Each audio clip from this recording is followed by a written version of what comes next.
여러분, 한 가지 질문을 드리겠습니다. 주변을 한번 둘러보세요. 같은 나이인데 어떤 분은 아침마다 눈이 반짝이고 걸음걸이에 활력이 넘칩니다. 그런데 또 어떤 분은 하루하루가 무겁고 뭘 해도 재미가 없다고 하소연합니다. 도대체 이 차이는 어디서 오는 걸까요? 미국 하버드 대학교에서 무려 80년 넘게 진행한 연구가 있습니다. 성인 발달 연구라고 하는데요. 이 연구의 결론은 놀랍도록 단순했습니다. 나이 들어 행복한 사람과 불행한 사람을 가르는 건 돈도 아니고 명예도 아니고 심지어 건강 그 자체도 아니었습니다. 바로 매일매일을 어떤 태도와 습관으로 보내느냐, 이것이 결정적이었습니다. 오늘 저는 여러분께 나이 들수록 인생이 즐거워지는 11가지 비밀을 말씀드리려고 합니다.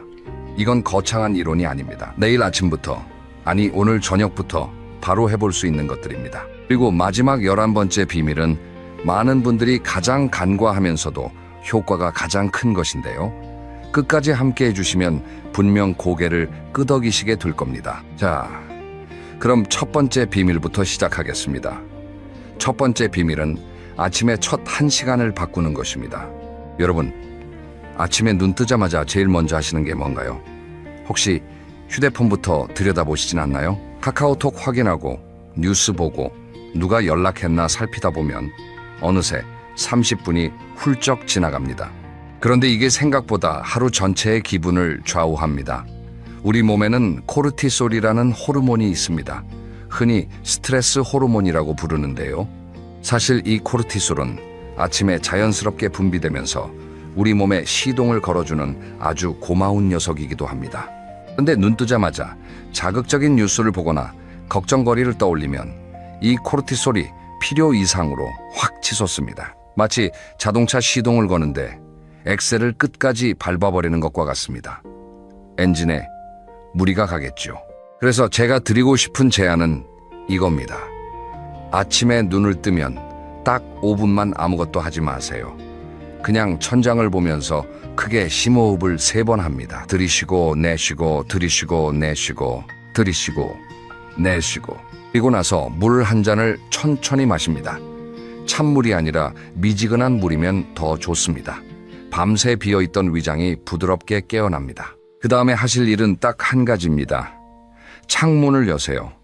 아파트에 사시든 단독주택에 사시든 커튼을 젖히고 바깥 빛을 들이세요. 햇빛이 눈에 들어오면 우리 뇌에서 세로토닌이라는 물질이 분비되기 시작합니다. 이 세로토닌이 바로 기분을 좋게 만들어주는 천연 행복 물질입니다. 실제로 경기도에 사시는 72살 박 선생님이라는 분이 계십니다. 이분은 은퇴 후 3년 동안 아침마다 무기력함에 시달리셨다고 합니다. 그런데 딱 한 가지를 바꾸셨습니다. 매일 아침 6시에 일어나서 10분간 동네를 한 바퀴 걸으신 겁니다. 처음엔 귀찮아서 억지로 하셨대요. 그런데 한 달쯤 지나니까 신기하게도 알람이 울리기 전에 눈이 떠지기 시작했답니다. 몸이 그 시간을 기다리게 된 거지요. 핵심은 이겁니다. 거창한 아침 루틴이 필요한 게 아닙니다. 심호흡 3번, 물 한 잔, 햇빛 보기, 이 3가지면 충분합니다. 이게 쌓이면 하루의 색깔이 달라지고, 하루가 달라지면 한 주가 달라지고, 한 주가 달라지면 인생이 달라집니다. 자, 이렇게 아침을 활기차게 시작했으면 이제 중요한 게 하나 더 있습니다. 바로 우리 몸을 움직여주는 건데요. 그런데 여기서 오해하시면 안 되는 게 있습니다. 두 번째 비밀, 무리 없는 움직임의 힘에 대해 말씀드리겠습니다. 운동이라고 하면 많은 분들이 바로 헬스장을 떠올리십니다. 땀을 뻘뻘 흘려야 운동이지 가볍게 걷는 건 운동도 아니라고 생각하시는 분들도 계시지요. 그런데 최근 의학계에서 주목하는 연구 결과가 있습니다. 일본 도쿄대학에서 65세 이상 성인 약 5,000명을 10년간 추적 조사했습니다. 그 결과 매일 30분 이상 빠르게 걷기를 한 그룹은 아무것도 하지 않은 그룹에 비해 치매 발생률이 약 40%나 낮았습니다. 여기서 중요한 건 빠르게 걷기입니다. 마라톤을 뛰거나 무거운 걸 들어 올린 게 아니라 그냥 조금 빠른 걸음으로 동네를 걸은 것뿐입니다. 우리 몸은 나이가 들면 자연스럽게 근육이 줄어듭니다. 30살 이후부터 매년 약 1%씩 근육이 감소한다고 합니다. 별것 아닌 것 같지요. 하지만 이게 30년 쌓이면 근육의 30%가 사라지는 겁니다. 근육이 줄면 뭐가 문제일까요? 넘어지기 쉽고, 넘어지면 뼈가 부러지고, 뼈가 부러지면 움직이지 못하게 되고, 움직이지 못하면 우울해집니다. 이게 악순환이 됩니다. 그래서 걷기가 중요합니다. 걷기는 이 악순환의 고리를 끊어주는 가장 쉬운 방법입니다. 꼭 30분을 한 번에 걸을 필요도 없습니다. 아침에 15분, 저녁에 15분 이렇게 나눠도 효과는 똑같습니다. 그리고 한 가지 더 추천드리고 싶은 게 있습니다. 바로 스트레칭입니다. 아침에 일어나서 기지개를 크게 켜보신 적 있으시죠? 그때 온몸이 쭉 펴지면서 시원한 느낌. 그게 바로 근막이 풀리는 겁니다. 매일 아침 5분, 저녁 5분만 스트레칭을 해주시면 몸이 놀랍도록 가벼워집니다. 제가 아는 분 중에 68세 김 여사님이 계십니다. 이분은 무릎이 안 좋아서 오래 걷기가 힘드셨습니다. 그래서 의자에 앉아서 하는 스트레칭을 시작하셨습니다. 유튜브에서 의자 스트레칭이라고 검색하면 나오는 영상을 따라 하신 거예요. 처음에는 팔을 올리는 것도 버거우셨다고 합니다. 그런데 3개월쯤 지나니까 팔이 귀엽까지 올라가더랍니다. 그리고 놀라운 건 무릎 통증도 줄었다는 겁니다. 관절 주변 근육이 강해지면서 무릎을 잡아주기 시작한 거지요. 움직임은 약입니다. 그것도 부작용 없는 천연 명약입니다. 다만 과하면 독이 됩니다. 나이가 들수록 무리한 운동보다는 매일 꾸준히 가볍게 움직이는 게 100배 낫습니다. 오늘부터 엘리베이터 대신 계단을 한 층만 걸어 올라가 보세요. 그 한 층이 여러분의 인생을 바꿀 수도 있습니다. 그런데 말이지요. 아무리 열심히 움직여도 입으로 들어가는 것이 엉망이면 소용이 없습니다. 세 번째 비밀은 바로 이것과 관련이 있는데요. 세 번째 비밀. 입에 넣는 것이 곧 기분이다 라는 이야기를 해보겠습니다. 혹시 장이 제2의 뇌라고 불린다는 거 알고 계셨나요? 우리 장 속에는 약 1조 개가 넘는 미생물이 살고 있습니다. 이 미생물들이 모여서 하나의 생태계를 이루고 있는데요. 놀라운 건 이 장 속 미생물들이 우리 기분까지 조절한다는 겁니다. 세로토닌이라는 행복 호르몬. 아까 아침 햇빛 이야기할 때 언급했었지요. 이 세로토닌의 약 90%가 뇌가 아니라 장에서 만들어진다는 사실 알고 계셨나요? 장이 건강해야 기분이 좋고 기분이 좋아야 삶이 즐거워지는 겁니다. 그러면 장을 건강하게 하려면 어떻게 해야 할까요? 복잡한 식이요법이 필요한 게 아닙니다. 두 가지만 기억하시면 됩니다. 빼는 것과 더하는 것, 먼저 빼야 할 것부터 말씀드리겠습니다. 첫째, 설탕이 많이 들어간 음료입니다. 달달한 커피 믹스, 과일 주스, 탄산음료 이런 것들이 장 속 나쁜 균을 키웁니다. 마치 정원의 잡초에만 비료를 주는 것과 같습니다. 둘째, 가공식품입니다. 햄, 소시지, 라면처럼 공장에서 만든 음식에는 방부제와 첨가물이 들어있는데 이게 장 점막을 자극합니다. 이제 더해야 할 것을 말씀드리겠습니다. 첫째, 발효식품입니다. 김치, 된장, 청국장, 요거트 이런 발효식품에는 장에 이로운 균이 가득합니다. 우리나라 식탁에 원래 올라오던 것들이지요. 어르신들이 드시던 전통 밥상이 사실 최고의 장 건강식이었던 겁니다. 둘째, 식이섬유입니다. 채소, 과일, 잡곡밥. 식이섬유는 장 속 좋은 균의 먹이가 됩니다. 여기서 실생활 팁 하나 드리겠습니다.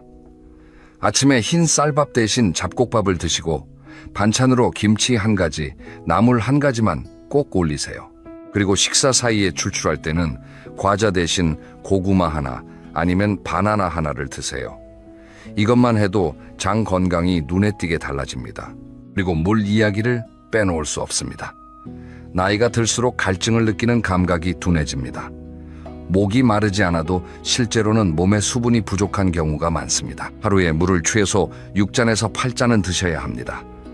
한꺼번에 벌컥벌컥 마시는 게 아니라 조금씩 자주 마시는 게 요령입니다. 식탁에 물병 하나를 항상 놔두시고 지나갈 때마다 한 모금씩 드셔보세요. 자, 이제 몸 이야기는 여기까지 하겠습니다. 아침 루틴, 움직임, 먹거리 이 세 가지를 챙기면 몸의 기초 체력은 확실히 달라집니다. 그런데 사실 나이 들어 인생을 즐겁게 사는데 몸만큼이나 중요한 게 있습니다. 아니, 어쩌면 더 중요할 수도 있습니다. 그게 뭘까요? 바로 사람입니다. 네 번째 비밀, 사람이 보약이라는 이야기를 해보겠습니다. 영국에서 2018년에 외로움 담당 장관이라는 직책을 만들었습니다. 그럼 나라에서 장관을 따로 임명할 정도로 외로움이 심각한 사회 문제가 된 겁니다. 그런데 이게 영국만의 이야기가 아닙니다. 우리나라도 마찬가지입니다. 통계를 하나 말씀드리겠습니다. 한국보건사회연구원의 조사에 따르면 65세 이상 어르신 중 약 30% 이상이 일주일에 한 번도 다른 사람을 만나지 않는다고 답했습니다. 10명 중 3명이 거의 혼자서 일주일을 보내고 있다는 뜻입니다. 외로움이 그냥 마음이 쓸쓸한 정도의 문제일까요? 아닙니다. 의학적으로 외로움은 하루에 담배를 15갭이 피우는 것과 같은 수준으로 건강에 해롭다는 연구 결과가 있습니다. 혈압이 오르고 면역력이 떨어지고 치매 위험이 높아집니다. 외로움은 단순한 감정이 아니라 몸을 갉아먹는 질병과도 같습니다. 그러면 어떻게 해야 할까요? 여기서 많은 분들이 오해하시는 게 있습니다. 사람을 많이 만나야 한다고 생각하시는 겁니다. 하지만 중요한 건 숫자가 아니라 깊이입니다. 100명과 얕게 아는 것보다 서너 명과 마음을 나누는 게 훨씬 낫습니다. 구체적인 방법을 3가지 드리겠습니다. 첫째, 정기적으로 만나는 모임을 하나 만드세요. 동창회도 좋고 등산 모임도 좋고 동네 경로당이나 복지관 프로그램도 좋습니다. 중요한 건 한 달에 최소 2번은 만나는 겁니다. 한 번은 의지로, 2번째부터는 습관이 됩니다. 둘째, 안부 전화를 거세요. 만나기 어려우면 전화라도 좋습니다. 일주일에 한 번, 친구나 형제자매에게 전화해서 5분만 이야기 나누세요. 별다른 용건 없이 그냥 목소리를 듣는 것만으로도 따뜻해집니다. 셋째, 새로운 사람을 만나는 것을 두려워하지 마세요. 나이가 들면 새 친구를 사귀기 어렵다고들 하시지요. 하지만 꼭 그렇지만은 않습니다. 복지관 수업, 종교 모임, 자원봉사 같은 활동을 하면서 자연스럽게 알게 되는 사이가 오히려 더 편한 경우도 많습니다. 취미가 같으니 할 이야기가 있고 할 이야기가 있으니 가까워지는 겁니다. 여기서 잠깐 스스로 점검해 보시겠습니다. 지난 일주일 동안 직접 만나서 이야기를 나눈 사람이 몇 명이나 되시나요? 전화로 목소리를 들은 사람은요. 만약 손에 꼽기 어려우시다면 오늘 당장 한 사람에게 전화를 걸어보시는 건 어떨까요?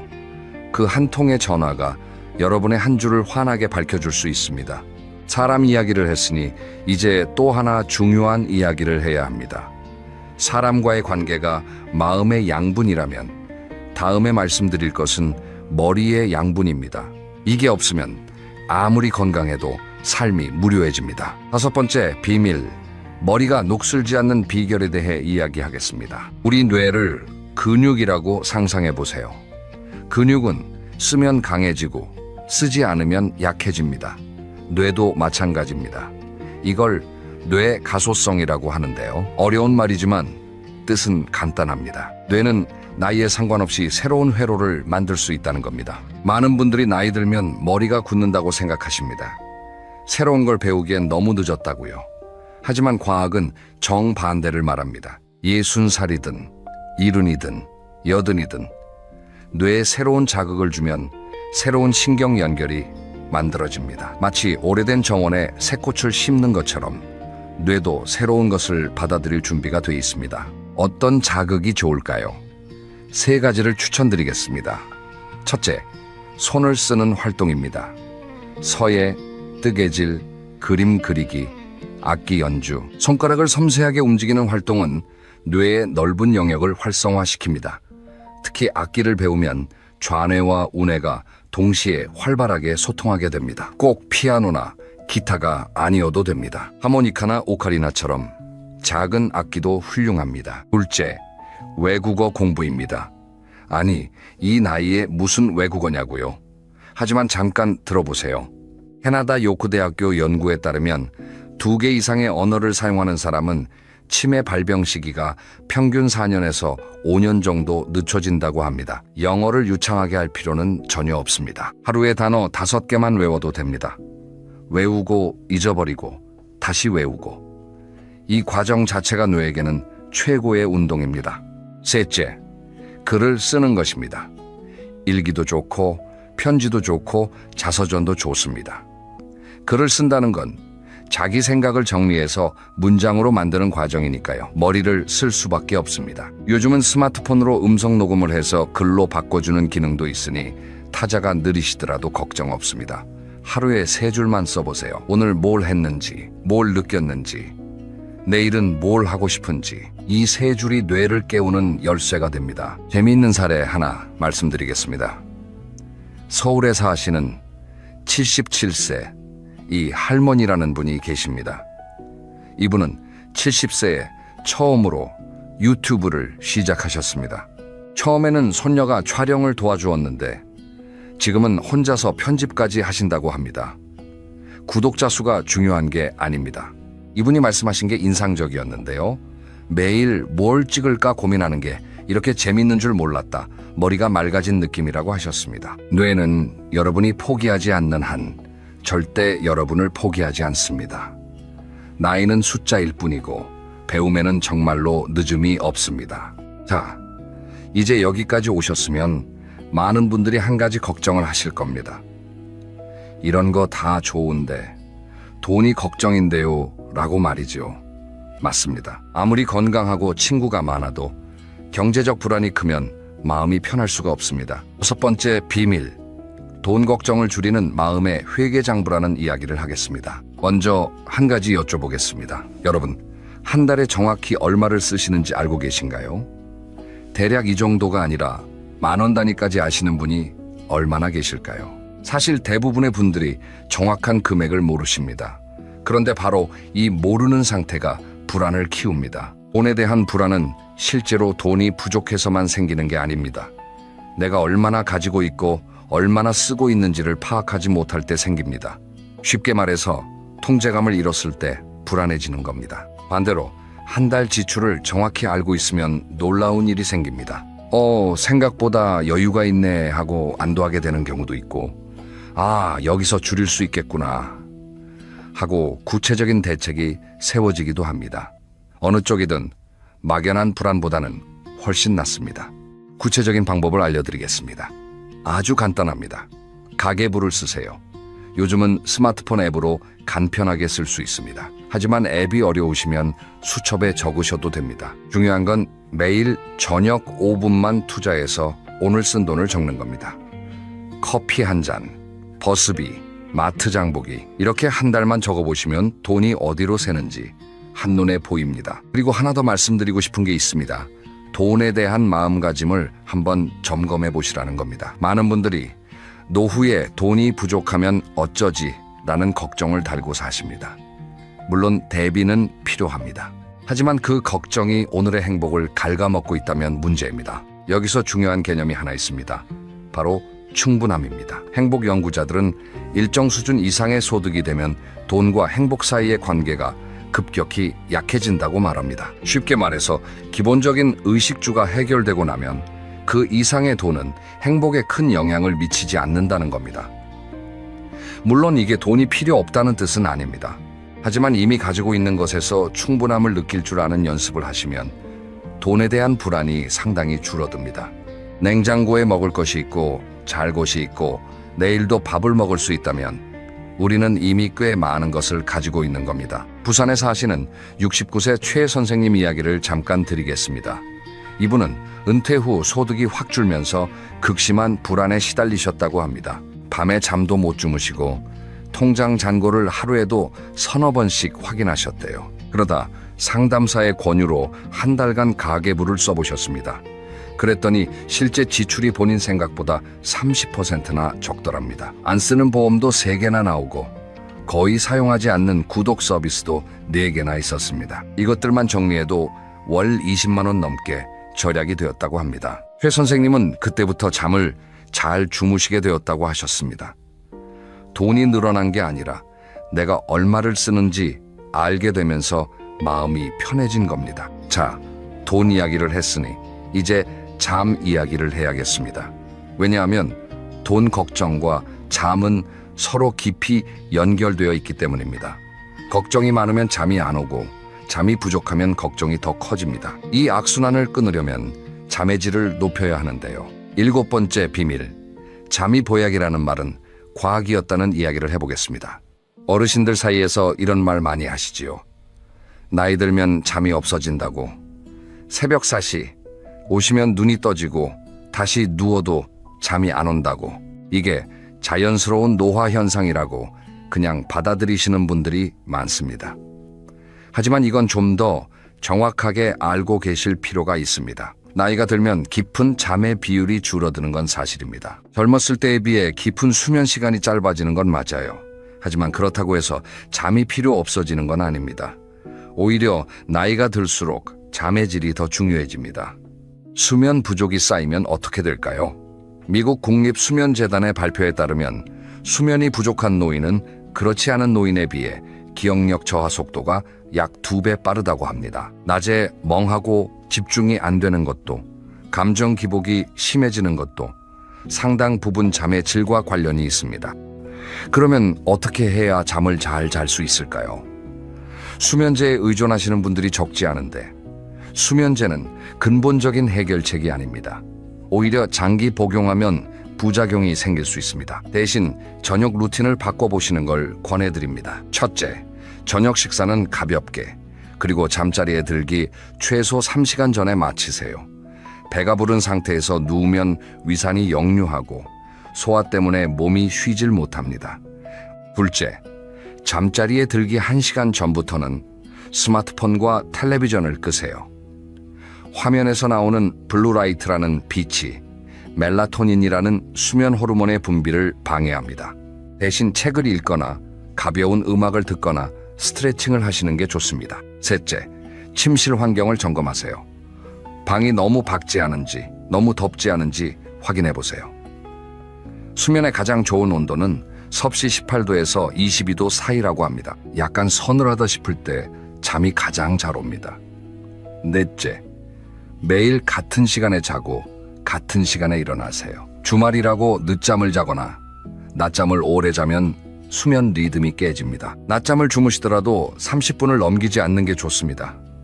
그리고 낮잠은 오후 3시 이전에 마치시는 게 밤잠에 영향을 주지 않습니다. 실제로 이 방법을 실천한 분의 이야기를 들려드리겠습니다. 대전에 사시는 73세 정 할아버지는 3년째 불면증에 시달리셨습니다. 수면제를 드시면 잠은 오는데 아침에 일어나면 머리가 무겁고 온종일 멍하셨다고 합니다. 그러다 동네 보건소에서 수면 위생 교육이라는 걸 들으셨는데요. 거기서 배운 대로 저녁 8시 이후에는 텔레비전을 끄고 따뜻한 물로 조격을 10분간 하시고 밤 10시에 이불 속에 들어가는 루틴을 시작하셨습니다. 처음 2주는 별 변화가 없었대요. 그런데 3주째부터 눈에 띄게 달라졌답니다. 밤에 깨는 횟수가 줄었고 아침에 일어났을 때 개운한 느낌이 돌아왔다고 합니다. 지금은 수면제를 완전히 끊으셨습니다. 잠은 정말로 보약입니다. 돈 한 푼 안 들고 부작용도 없는 최고의 보약. 오늘 밤부터 저녁 루틴 하나만 바꿔보시겠습니까? 자, 여기까지 몸과 관련된 이야기, 사람과의 관계, 경제적 불안, 수면까지 다루었습니다. 이제부터는 마음에 대한 이야기를 좀 더 깊이 해볼 텐데요. 8번째 비밀은 많은 분들이 공감하실 이야기입니다. 바로 비교에 대한 것입니다. 8번째 비밀, 비교를 멈추면 행복이 시작된다는 이야기를 해보겠습니다. 솔직히 여쭤보겠습니다. 혹시 이런 경험 있으시지 않나요? 동창 모임에 갔더니 누구는 자식이 의사가 되었다고 자랑하고, 누구는 강남에 아파트를 샀다고 하고, 누구는 해외여행 사진을 보여주고, 듣고 있으면 괜히 내 인생이 초라하게 느껴지고 집에 오는 길에 마음이 무겁습니다. 이건 아주 자연스러운 반응입니다. 인간은 원래 남과 비교하도록 설계된 동물이니까요. 진화 심리학에서는 이걸 사회적 비교 본능이라고 합니다. 옛날에는 이 본능이 생존에 도움이 되었습니다. 남들보다 더 열심히 먹이를 모아야 살아남을 수 있었으니까요. 하지만 지금은 다릅니다. 지금 이 시대에 끊임없이 남과 비교하는 건 자기 자신을 갉아먹는 행위입니다. 특히 SNS가 문제입니다. 카카오 스토리나 인스타그램에 올라오는 건 그 사람의 가장 행복한 순간, 가장 멋진 모습만 골라 올린 겁니다. 일종의 하이라이트 모음이지요. 남의 하이라이트와 내 일상을 비교하면 당연히 내가 초라해 보일 수밖에 없습니다. 그러면 어떻게 해야 할까요? 두 가지 방법을 드리겠습니다. 첫째, 감사 일기를 써보세요. 매일 밤 잠들기 전에 오늘 감사한 것 3가지를 적는 겁니다. 거창한 게 아니어도 됩니다. 오늘 날씨가 좋았다. 점심에 먹은 된장찌개가 맛있었다. 딸에게서 전화가 왔다. 이런 사소한 것들이면 충분합니다. 감사일기의 효과는 과학적으로도 입증되어 있습니다. 미국 캘리포니아 대학교 데이비스 캠퍼스의 연구에 따르면 매일 감사한 것을 적는 사람은 그렇지 않은 사람에 비해 행복감이 약 25% 높았고 수면의 질도 좋아졌다고 합니다. 감사는 뇌의 초점을 없는 것에서 있는 것으로 바꿔줍니다. 이 작은 초점의 전환이 인생의 색깔을 바꿉니다. 둘째, 미디어 다이어트를 하세요. SNS를 하루에 30분 이상 보지 마세요. 특히 남의 일상이 부러워지는 느낌이 들면 바로 화면을 끄세요. 그 시간에 차라리 동네를 한 바퀴 걷거나 좋아하는 음악을 들으시는 게 100배 낫습니다. 비교의 반대말은 감사입니다. 남의 정원이 아무리 예뻐 보여도 내 정원에 물을 주어야 내 꽃이 핍니다. 오늘 밤 잠들기 전에 딱 3가지만 적어보시겠습니까? 여러분이 가진 것, 여러분 곁에 있는 것, 여러분이 오늘 살아있다는 것. 이것만으로도 충분히 감사한 하루입니다. 자, 비교를 내려놓는 법을 이야기했으니 이제 다음으로 넘어가겠습니다. 9번째 비밀은 의외로 단순한 건데 효과는 정말 큽니다. 9번째 비밀, 작은 목표가 큰 활력을 만든다는 이야기입니다. 은퇴하고 나면 많은 분들이 갑자기 할 일이 없어집니다. 수십 년간 매일 아침 출근하고 해야 할 일이 있었는데 어느 날 갑자기 그게 사라지는 겁니다. 처음에는 자유롭다고 느끼시지요. 드디어 쉴 수 있다. 이제 내 시간이다. 하고요. 그런데 1~2달 지나면 이상한 일이 벌어집니다. 아침에 일어나야 할 이유가 없어지는 겁니다. 이건 게으름이 아닙니다. 우리 뇌의 도파민 시스템이 작동을 멈추는 것과 관련이 있습니다. 도파민은 쾌락의 호르몬이라고 흔히 알려져 있지만 사실 더 정확하게는 동기부여의 호르몬입니다. 뭔가를 기대하고 목표를 향해 나아갈 때 도파민이 나옵니다. 그래서 목표가 사라지면 도파민이 줄고 도파민이 줄면 의욕이 없어지고 의욕이 없어지면 무기력해지는 겁니다. 해결책은 간단합니다. 매일 아침 작은 목표를 하나 세우세요. 아주 작은 것이면 됩니다. 오늘은 화단에 물 주기, 오늘은 손자에게 전화하기, 오늘은 도서관에서 책 1권 빌려오기. 이 정도면 충분합니다. 중요한 건 이 목표를 달성했을 때 스스로 칭찬해 주는 겁니다. 오, 오늘 화단에 물 줬네, 잘했어 하고요. 인천에 사시는 70세윤 선생님 이야기를 해드리겠습니다. 이분은 35년간 공장에서 일하시다가 65세에 퇴직하셨습니다. 처음 6개월은 정말 아무것도 하기 싫으셨대요. 소파에 앉아서 텔레비전만 보시면서 하루하루를 보내셨다고 합니다. 그러다 사모님이 걱정이 되셔서 동네 텃밭 분양을 신청하셨습니다. 처음에 윤 선생님은 귀찮아하셨대요. 하지만 어쩔 수 없이 텃밭에 나가시면서 매일 할 일이 생겼습니다. 오늘은 고추에 물 주기, 내일은 잡초 뽑기, 모레는 지지대 세우기. 이런 작은 일들이 쌓이면서 아침에 눈이 번쩍 떠지기 시작했답니다. 지금은 텃밭에서 키운 채소를 이웃에게 나눠주시면서 이거 내가 키운 거라며 자랑하시는 게 하루 중 가장 행복한 순간이라고 하셨습니다. 버킷리스트가 거창할 필요 없습니다. 세계 여행이나 책 출간 같은 큰 목표도 좋지만 사실 우리를 하루하루 살게 하는 건 오늘 할 작은 일 하나입니다.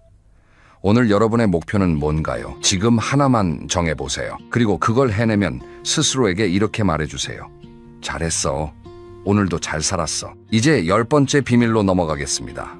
이건 좀 가볍고 즐거운 이야기입니다. 여러분, 오늘 크게 웃으신 적 있으신가요? 10번째 비밀. 웃음과 유머는 최고의 영양제라는 이야기입니다. 아이들은 하루에 평균 300번 이상 웃는다고 합니다. 그런데 어른은요, 평균 15번에서 20번 정도밖에 안 웃는다고 합니다. 나이가 들수록 이 숫자는 더 줄어듭니다. 살면서 웃을 일이 줄어드는 거지요. 그런데 이게 단순히 기분의 문제가 아닙니다. 웃으면 우리 몸에서 놀라운 일이 벌어집니다. 첫째, 엔도르핀이 분비됩니다. 엔도르핀은 천연 진통제라고 불리는 물질인데 모르핀보다 약 200배나 강한 진통 효과가 있다고 합니다. 크게 한번 웃으면 약 45분간 통증이 줄어든다는 연구도 있습니다. 둘째, 면역세포가 활성화됩니다. 셋째, 혈압이 내려갑니다. 그러면 어떻게 하면 일상에서 더 많이 웃을 수 있을까요? 첫째, 코미디 프로그램을 챙겨보세요. 텔레비전이든 유튜브든 자기가 좋아하는 웃기는 프로그램을 하나 정해놓고 매일 보시는 겁니다. 이건 시간 낭비가 아닙니다. 건강을 위한 투자입니다. 둘째, 웃기는 친구를 자주 만나세요. 주변에 유독 재미있는 사람이 꼭 한 명쯤 있지 않습니까? 그 사람과 자주 어울리세요.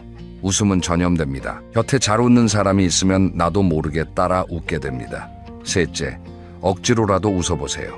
이게 좀 이상하게 들리시겠지만 과학적으로 효과가 있습니다. 안면 피드백 가설이라는 게 있는데요. 우리가 표정을 지으면 그 표정에 맞는 감정이 따라온다는 겁니다. 거울 앞에서 입꼬리를 올리고 하고 웃어보세요. 처음엔 억지스럽지만 몇 초 지나면 정말 기분이 조금 나아집니다. 웃음은 돈이 들지 않고 부작용이 없고 언제 어디서든 할 수 있는 최고의 건강법입니다. 오늘 하루 의식적으로 한 번만 더 웃어보시겠습니까? 그 한 번의 웃음이 여러분의 몸과 마음에 작은 선물을 줄 겁니다. 자, 이제 마지막 11번째 비밀입니다. 처음에 제가 이게 가장 간과되면서도 효과가 큰 비밀이라고 말씀드렸었죠. 과연 뭘까요? 11번째 비밀, 나를 위한 시간을 허락하라는 것입니다.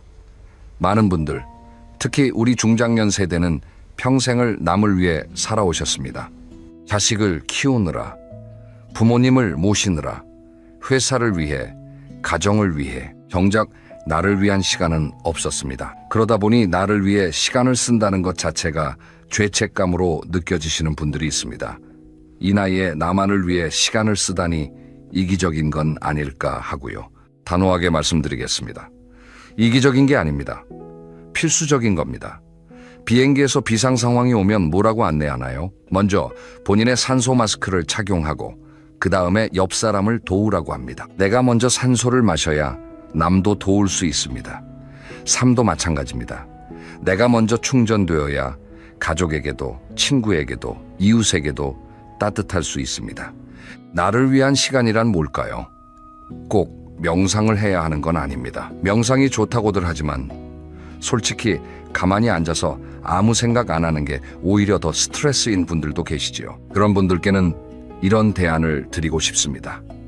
첫째, 혼자 산책하기입니다. 아까 산책 이야기를 했었지요. 그때는 건강을 위한 산책이었다면 이건 마음을 위한 산책입니다. 아무 목적 없이 그냥 걷는 겁니다. 이어폰도 빼고 전화기도 집에 놓고 그냥 바람을 느끼면서 걸으세요. 나무잎 색깔이 바뀐 것도 보이고 어디선가 고양이가 낮잠 자는 것도 보이고 이런 사소한 풍경들이 마음의 여백을 만들어줍니다. 둘째, 조용한 취미를 갖는 겁니다. 낚시, 다도, 서예, 퍼즐 맞추기, 뜨개질 이런 활동들은 반복적이고 조용한데 이 반복이 주는 안정감이 있습니다. 명상과 비슷한 효과가 있다고 합니다. 손을 움직이면서 머리는 편안해지는 상태. 이걸 심리학에서는 몰입이라고 부릅니다. 셋째, 하루 중 나만의 시간대를 정하세요. 예를 들어 매일 오후 4시부터 5시까지는 나만의 시간. 이렇게 정해놓는 겁니다. 이 시간에는 누가 뭐라 해도 내가 하고 싶은 것을 합니다. 차를 마셔도 좋고 음악을 들어도 좋고 그냥 창밖을 바라보아도 좋습니다. 이 한 시간이 하루의 쉼표가 됩니다. 광주에 사시는 75세 한 할머니 이야기를 들려드리겠습니다. 이분은 평생 식당을 운영하시면서 새벽 5시부터 밤 10시까지 일하셨습니다. 70세에 가게를 정리하시고 나서 처음엔 뭘 해야 할지 모르셨대요. 그러다 딸이 수채화 교실을 추천해줬는데 첫 수업에서 물감이 종이 위에 번지는 걸 보고 가슴이 벅찬 느낌이 드셨다고 합니다. 평생 국물이 끓는 것만 봤는데 물감이 번지는 걸 보니까 눈물이 났다고 하셨대요. 지금 이분은 매일 오후에 2시간씩 그림을 그리십니다. 잘 그리고 못 그리고가 중요한 게 아닙니다. 그 시간만큼은 오로지 나를 위한 시간이라는 게 행복하다고 하셨습니다. 이분의 얼굴에는 정말 편안한 미소가 있었습니다. 여러분도 나를 위한 시간을 허락해 주세요. 아무도 대신해 줄 수 없는, 오직 나만이 나에게 줄 수 있는 선물입니다. 평생 열심히 달려오셨잖아요. 이제는 잠시 멈춰서 바람도 쐬고 하늘도 올려다보고 내 마음에 귀 기울여도 되는 시간입니다. 자, 이렇게 11가지 비밀을 모두 말씀드렸습니다. 마지막으로 정리를 해보겠습니다. 첫째, 아침에 첫 1시간을 바꾸세요. 심호흡 3번, 물 한 잔, 햇빛 보기. 둘째, 매일 가볍게 움직이세요. 30분 걷기, 스트레칭 5분. 셋째, 장을 건강하게 하는 음식을 챙기세요. 발효식품과 채소, 그리고 물. 넷째, 사람을 만나세요. 한 달에 2번 모임, 일주일에 1번 안부 전화. 다섯째, 새로운 것을 배우세요. 손을 쓰고 단어를 외우고 글을 쓰세요. 여섯째, 돈의 흐름을 파악하세요. 가계부를 쓰고 충분함을 느끼는 연습을 하세요. 일곱째, 잠의 질을 높이세요. 저녁 루틴을 만들고 같은 시간에 자고 일어나세요. 여덟째, 비교를 내려놓으세요. 감사 일기를 쓰고 SNS 사용을 줄이세요. 아홉째, 매일 작은 목표를 하나 세우세요. 그리고 그걸 해내면 스스로를 칭찬해 주세요. 열째, 매일 한 번 크게 웃으세요. 웃음은 최고의 무료 영양제입니다. 11째, 나를 위한 시간을 허락하세요. 당신도 쉴 자격이 있습니다. 11가지를 다 하실 필요는 없습니다. 오늘 딱 하나만 골라보세요. 그 하나가 내일의 나를 바꾸고, 한 달 뒤의 나를 바꾸고, 1년 뒤의 나를 바꿉니다. 나이가 드는 건 누구도 막을 수 없습니다. 하지만 나이 드는 방식은 선택할 수 있습니다. 시들어가는 노년이 아니라 무르익는 노년을 보내시길 바랍니다. 좋은 와인이 시간이 지날수록 깊은 맛을 내듯이 여러분의 인생도 지금부터 가장 깊고 풍요로운 맛을 낼 수 있습니다. 오늘 이 영상이 여러분의 하루에 작은 힘이 되었으면 좋겠습니다.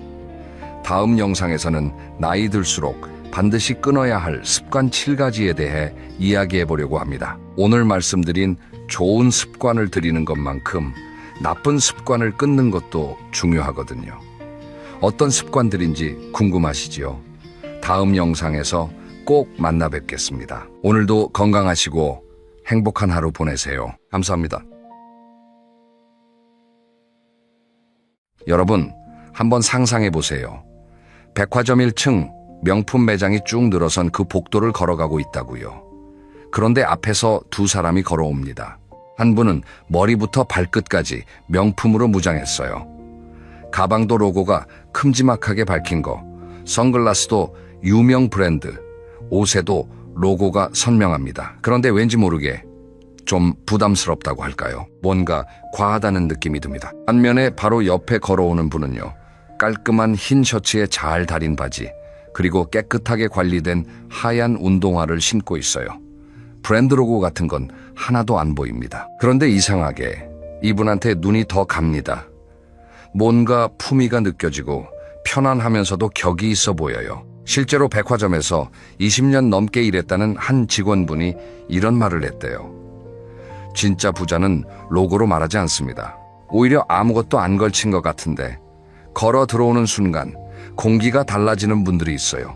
이게 무슨 뜻일까요? 우리가 흔히 말하는 귀티, 그러니까 귀한 티라는 건 돈이 많다고 저절로 나오는 게 아니라는 겁니다. 반대로 형편이 넉넉하지 않아도 만나면 왠지 품격이 느껴지고 고급스러워 보이는 분들이 분명히 계시잖아요. 오늘 이 영상에서는요, 그 차이가 정확히 어디서 오는 건지 하나하나 짚어보려고 합니다. 들으시다 보면 아마 내 주변에 그런 사람 있는데 하고 무릎을 치실 거예요. 그리고 더 중요한 건요, 이 귀티라는 건 타고나는 게 아니라 오늘부터 당장 만들어갈 수 있다는 겁니다. 끝까지 함께 해주시면 내일부터 거울 속 내 모습이 조금 달라 보이실 거예요. 자, 그럼 첫 번째 이야기부터 시작하겠습니다. 여러분, 사람을 처음 만나면 몇 초 만에 인상이 결정된다고 하죠. 심리학에서는 이걸 초두 효과라고 부르는데요. 연구에 따르면 우리가 상대방을 판단하는 데 걸리는 시간은 고작 3초에서 7초 정도밖에 안 된다고 합니다. 7초요. 이 짧은 시간 안에 이 사람 괜찮아 보인다 혹은 뭔가 별로다라는 느낌이 정해져 버린다는 거예요. 그런데 여기서 중요한 게 뭐냐면요. 이 3초에서 7초 사이에 우리 눈이 가장 먼저 읽는 건 옷이 아닙니다. 브랜드도 아니고 시계도 아니에요. 바로 그 사람의 몸, 그러니까 자세와 걸음걸이, 그리고 표정입니다. 한번 떠올려 보세요. 동창회에 갔는데 오랜만에 보는 친구가 문을 열고 들어옵니다. 그 친구가 어깨를 쫙 펴고 고개를 살짝 들고 미소를 머금으면서 여유 있게 걸어 들어오면 어떤 느낌이 드세요? 쟤 뭔가 잘 됐나 보다. 좋아 보인다. 이런 생각이 절로 들잖아요. 아직 한마디도 안 했는데 말이에요. 반대로 같은 친구가 등을 구부리고 시선은 바닥을 보면서 어깨가 축 처진 채로 들어오면요. 입고 있는 옷이 아무리 비싸도 첫인상이 확 달라집니다. 왠지 기운이 없어 보이고 힘들어 보이고 심지어 옷도 더 안 어울려 보여요. 같은 옷인데 같은 사람인데 자세 하나로 이렇게 달라지는 겁니다. 실제로 이런 실험이 있었어요. 미국의 한 대학교에서 같은 사람에게 똑같은 옷을 입히고 한 번은 허리를 쭉 펴고 턱을 살짝 당긴 자세로 걷게 했고 한 번은 등을 약간 구부리고 고개를 숙인 자세로 걷게 했거든요. 그리고 지나가는 사람들에게 이 사람의 연봉이 어느 정도일 것 같냐고 물어봤더니요. 자세가 바른 경우에 추정 연봉이 평균 30% 이상 높게 나왔다고 합니다. 똑같은 사람이에요. 옷도 같고 얼굴도 같은데 자세만 달랐을 뿐인데 사람들이 느끼는 이 사람의 경제적 수준, 사회적 지위가 완전히 달라진 거예요. 이게 왜 그런 걸까요? 우리 뇌에는 거울 신경세포라는 게 있는데요. 상대방의 몸짓을 보면 무의식적으로 따라하고 느끼게 되어 있어요. 그래서 앞에 있는 사람이 당당한 자세를 취하면 보는 사람도 모르게 이 사람은 자신감이 있구나, 뭔가 있는 사람이구나 라고 느끼게 되는 겁니다. 옛날 이야기를 하나 해드릴게요. 조선시대 양반 가문에서는요. 아이들에게 어릴 때부터 걸음걸이 교육을 시켰다고 해요. 발을 질질 끌지 않는 것, 보폭을 일정하게 유지하는 것, 고개를 바로 세우는 것, 이런 걸 어린 시절부터 반복해서 훈련시킨 거예요. 왜냐하면 그 시대에도 이미 알고 있었던 겁니다. 걸음걸이 하나가 그 사람의 가문과 품격을 말해준다는 걸요. 지금도 마찬가지예요. 유럽의 왕실 가문에서는 아이들에게 걷기 훈련, 안기 훈련을 시킨다고 하죠. 영국 왕실의 아이들이 공식 석상에서 등을 꼿꼿이 세우고 앉아있는 거 보신 적 있으시죠? 그게 하루아침에 되는 게 아니에요. 어릴 때부터 몸에 밴 습관인 겁니다. 그러면 이제 이런 생각이 드실 수 있어요. 나는 이미 나이가 있는데 이제 와서 자세를 고치면 뭐가 달라지겠어? 그런데요, 달라집니다. 정말로요. 하버드 대학교의 에이미 컷이라는 교수가 유명한 연구를 했는데요. 단 2분 동안 가슴을 펴고 팔을 벌린 이른바 파워 포즈를 취하기만 해도 체내에서 자신감과 관련된 호르몬인 테스토스테론이 올라가고 스트레스 호르몬인 코르티솔이 내려간다는 결과가 나왔어요. 2분이에요. 고작 120초. 이 짧은 시간 동안 자세를 바꿨을 뿐인데 몸속 화학 반응이 달라진다는 거예요. 자세가 마음을 바꾸고 바뀐 마음이 다시 자세를 더 당당하게 만드는 선순환이 시작되는 겁니다. 자, 그러면 구체적으로 어떻게 하면 될까요? 아주 간단합니다. 첫째, 아침에 일어나서 거울 앞에 서 보세요. 30초만 투자하시면 됩니다. 어깨를 뒤로 살짝 젖히고 가슴을 열고 턱을 살짝 당기세요. 그 상태에서 자기 모습을 한번 바라보는 거예요.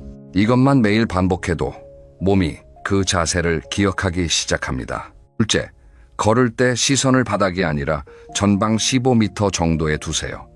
고개가 자연스럽게 올라가고 등이 펴지고 보폭이 안정됩니다. 신기하게도 이것만으로 걸음걸이가 훨씬 여유 있어 보여요. 셋째, 앉을 때 등바디에 기대지 말고 허리를 세워보세요. 처음에는 좀 불편할 수 있는데 일주일만 의식하면 자연스러워집니다. 이 세 가지 어렵지 않죠. 돈이 한 푼도 안 듭니다. 그런데 이것만 꾸준히 해도 한 달 뒤에 주변에서 요즘 뭔가 달라 보인다, 좋아 보인다는 말을 듣기 시작하실 거예요. 귀티는 명품 가방에서 나오는 게 아닙니다. 곧게 편 허리, 여유 있는 걸음, 부드러운 미소, 이 세 가지가 만들어내는 거예요. 자, 이렇게 자세와 걸음걸이로 첫인상이 결정된다는 이야기를 했는데요. 사실 첫인상은 시작일 뿐이에요. 진짜 귀티가 드러나는 순간은 따로 있습니다. 바로 그 사람이 입을 여는 순간이에요. 두 번째 이야기로 넘어가 볼게요. 여러분, 혹시 이런 경험 있으신가요? 누군가를 처음 만났는데 겉모습은 정말 괜찮아 보였어요. 옷도 깔끔하고 인상도 좋고. 그래서 기대를 하고 대화를 시작했는데 몇 마디 나누다 보니까 실망하게 된 적이요. 아, 이 사람 좀 아닌데 라는 느낌이 슬슬 올라오는 그런 경험이요. 반대의 경우도 있죠. 처음에는 별 기대 없이 만났는데 이야기를 나눠보니까 이분 뭔가 다르다. 참 품이 있는 분이시네. 이렇게 느낌이 확 바뀌는 경우요. 이 차이를 만드는 게 바로 말, 그러니까 언어 습관입니다. 먼저 빈티를 만드는 말 습관부터 이야기해 볼게요. 여러분, 주변에 이런 분 계시지 않나요? 만나면 항상 남 이야기부터 하는 분. 그 사람 있잖아. 걔네 집이 요새 어쩌고 저쩌고. 그 집 남편이 사업이 안 돼서 어쩌고. 이렇게 다른 사람 뒷담화를 마치 뉴스 앵커처럼 전해주는 분이요. 듣는 순간에는 솔직히 좀 재미있을 수 있어요. 사람이 원래 남 이야기에 호기심이 있으니까요. 그런데 헤어지고 돌아서면 어떤 생각이 드세요? 저 사람이 나한테 이러면 다른 데 가서는 내 이야기도 저렇게 하겠구나. 이런 불안감이 생기잖아요. 그 순간 그 사람에 대한 신뢰가 확 무너지는 거예요. 아무리 비싼 옷을 입고 좋은 차를 타고 와도 험담을 일삼는 사람은 절대 귀티가 날 수 없습니다. 두 번째로 빈티를 만드는 말 습관은요, 돈 자랑입니다. 우리 집 어디 아파트 샀는데 얼마 올랐어. 이번에 차 바꿨는데 어쩌고. 우리 아들이 어디 다니는데 연봉이 어쩌고. 이런 이야기를 만날 때마다 하는 분들이 계세요. 본인은 대화를 하고 있다고 생각하지만 상대방은 자랑을 듣고 있다고 느낍니다. 그리고 자랑을 들을 때 사람의 반응은 두 가지밖에 없어요. 하나는 그래 잘났다 하고 속으로 냉소하거나 다른 하나는 마음이 불편해지는 거예요. 어느 쪽이든 그 사람에 대한 인상은 나빠집니다. 진짜 넉넉한 분들은요, 오히려 자기 이야기를 잘 안 해요. 물어보면 대답은 하지만 먼저 내세우지 않습니다. 왜냐하면 자기가 가진 것에 대해 안정감이 있으니까 굳이 남에게 확인받을 필요가 없는 거예요. 불안한 사람이 자꾸 자랑하는 겁니다. 역설적이죠. 세 번째 빈티를 만드는 말 습관은 불필요한 감탄사와 거친 표현을 남발하는 겁니다. 아, 진짜, 헐, 대박, 미쳤어, 진짜, 이런 표현을요, 문장 사이사이에 습관적으로 넣는 거예요. 한두 번이야 자연스럽지만 이게 계속 반복되면 대화의 품격이 급격하게 떨어집니다. 마치 깨끗한 흰 도화지에 자꾸 잉크를 튀기는 것과 같아요. 자, 그러면 귀티 나는 분들의 말 습관은 어떨까요? 첫째, 목소리 톤이 안정적입니다. 흥분해서 목소리가 갑자기 높아지거나 큰 소리로 이야기하는 일이 거의 없어요. 조용하지만 분명하게 이야기합니다. 식당에서 대화할 때 옆 테이블까지 들리도록 큰 소리로 말하는 사람이 있고, 마주 앉은 상대방에게만 들릴 정도로 적당한 볼륨을 유지하는 사람이 있잖아요. 어느 쪽이 더 품이 있어 보이는지는 말 안 해도 아시겠죠? 둘째, 말의 속도가 적당합니다. 빨리 말하면 뭔가 급하고 불안해 보여요. 반대로 너무 느리면 답답하고요. 귀티 나는 분들은 적당한 속도로 한마디 한마디에 무게를 실어서 이야기합니다. 말이 빨라지는 건 주로 자기 이야기를 빨리 전하고 싶을 때인데, 품격 있는 분들은 오히려 상대방의 이야기를 더 듣고 싶어 하기 때문에 자기 말은 천천히 하게 되는 거예요. 셋째, 긍정적인 언어를 씁니다. 같은 상황을 놓고도 어떤 사람은 그건 안 될 거야, 힘들어 라고 말하고, 어떤 사람은 쉽지는 않겠지만 한번 방법을 찾아볼까요? 라고 말해요. 내용은 비슷한데 듣는 사람의 느낌이 완전히 다릅니다. 후자가 훨씬 여유 있고 격이 있어 보이죠. 실제로 한 취업 전문가가 이런 이야기를 한 적이 있어요. 면접장에서 합격하는 사람과 떨어지는 사람의 가장 큰 차이는 스펙이 아니라 말투였다고요. 같은 내용을 이야기해도 차분하고 명확하게 전달하는 사람이 합격하고 조급하게 자기 자랑을 늘어놓는 사람은 떨어진다는 거예요. 면접관들이 무의식적으로 느끼는 거죠. 이 사람은 같이 일하면 편안하겠다. 이 느낌이 면접장에서의 귀티인 겁니다. 그러면 오늘부터 바로 실천할 수 있는 대화 습관 3가지를 정리해 드릴게요. 첫째, 남 이야기를 주제로 대화하지 않기. 대신 자기가 최근에 읽은 것, 경험한 것, 느낀 것을 이야기해 보세요. 대화의 질이 확 달라집니다. 둘째, 말하기 전에 한 호흡 쉬기. 상대방이 이야기를 끝내면 바로 내 말을 꺼내지 말고 1초만 멈추세요. 이 짧은 여백이 대화의 여유를 만들어줍니다. 셋째, 근대로 시작하는 문장 줄이기. 근대로 시작하면 앞에 한 이야기를 부정하는 느낌이 들거든요. 대신 맞아요. 그리고 요로 이어보세요. 분위기가 훨씬 부드러워집니다. 말 한마디에 천냥 빚을 갚는다는 옛말이 괜히 있는 게 아닙니다. 귀티는 결국 입에서 나오는 거예요. 여기까지 자세와 말투 이야기를 했는데요. 이 2가지가 사람의 인상을 결정하는 외면적인 요소라면 다음에 이야기할 것은 좀 더 깊은 곳에서 나오는 겁니다. 바로 돈을 쓰는 방식이에요. 이 부분에서 귀티와 빈티의 차이가 정말 극명하게 갈립니다. 3번째 이야기를 해볼게요. 여러분, 한 가지 질문을 드려볼게요. 같은 500만 원이 있다고 칩시다. 이 돈으로 로고가 크게 밝힌 명품 가방 하나를 살 수도 있고, 아니면 브랜드 로고는 전혀 없지만 장인이 수작업으로 만든 고급 가죽 가방을 살 수도 있어요. 어느 쪽이 더 귀티나 보일까요? 정답은 사실 사람마다 다르겠지만 흥미로운 연구 결과가 있습니다. 마케팅 분야의 한 연구에 따르면요, 진짜 상류층일수록 로고가 작거나 아예 없는 제품을 선호한다고 해요. 반면에 상류층으로 보이고 싶은 사람들, 그러니까 자기 지위를 과시하고 싶은 욕구가 강한 사람일수록 로고가 크고 눈에 확 띄는 제품을 선택한다는 거예요. 이걸 전문 용어로 과시적 소비라고 하는데요. 쉽게 말하면 나 이거 살 수 있는 사람이야 라는 걸 남에게 보여주기 위한 소비인 거죠. 문제는 이게 오히려 역효과를 낸다는 겁니다. 로고를 크게 내세울수록 보는 사람은 무의식적으로 이 사람은 인정받고 싶어 하는구나 라고 읽어요. 그 순간 귀티가 아니라 빈티로 느껴지는 겁니다. 실제 사례를 하나 들어볼게요. 세계적인 투자자 워런 버핏 이야기인데요. 이분의 재산이 얼마인지 아세요?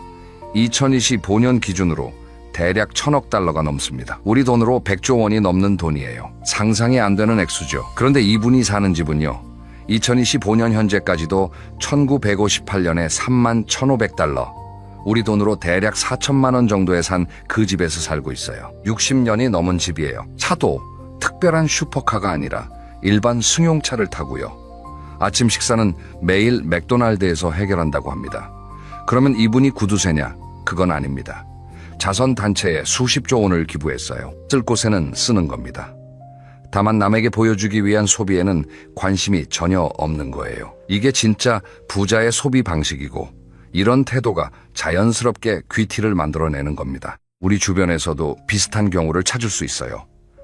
동네에서 오래된 작은 빌딩을 가지고 계신 어르신이 있다고 해봅시다.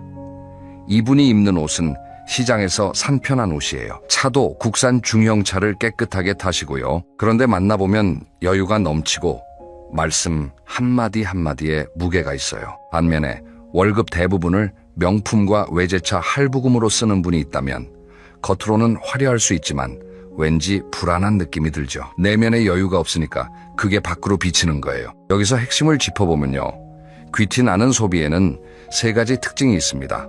첫째, 가치 중심의 소비입니다. 비싼 것을 사는 게 아니라 좋은 것을 삽니다. 한 켤레의 좋은 구두를 사서 5년 동안 잘 관리하면서 신는 것과 유행 따라 저렴한 신발을 매달 바꿔 신는 것, 장기적으로 보면 전자가 오히려 더 경제적이고 더 품이 있어 보입니다. 좋은 물건을 오래 쓰는 사람에게서 느껴지는 그 안정감이 귀티의 일부예요. 둘째, 경험에 투자합니다.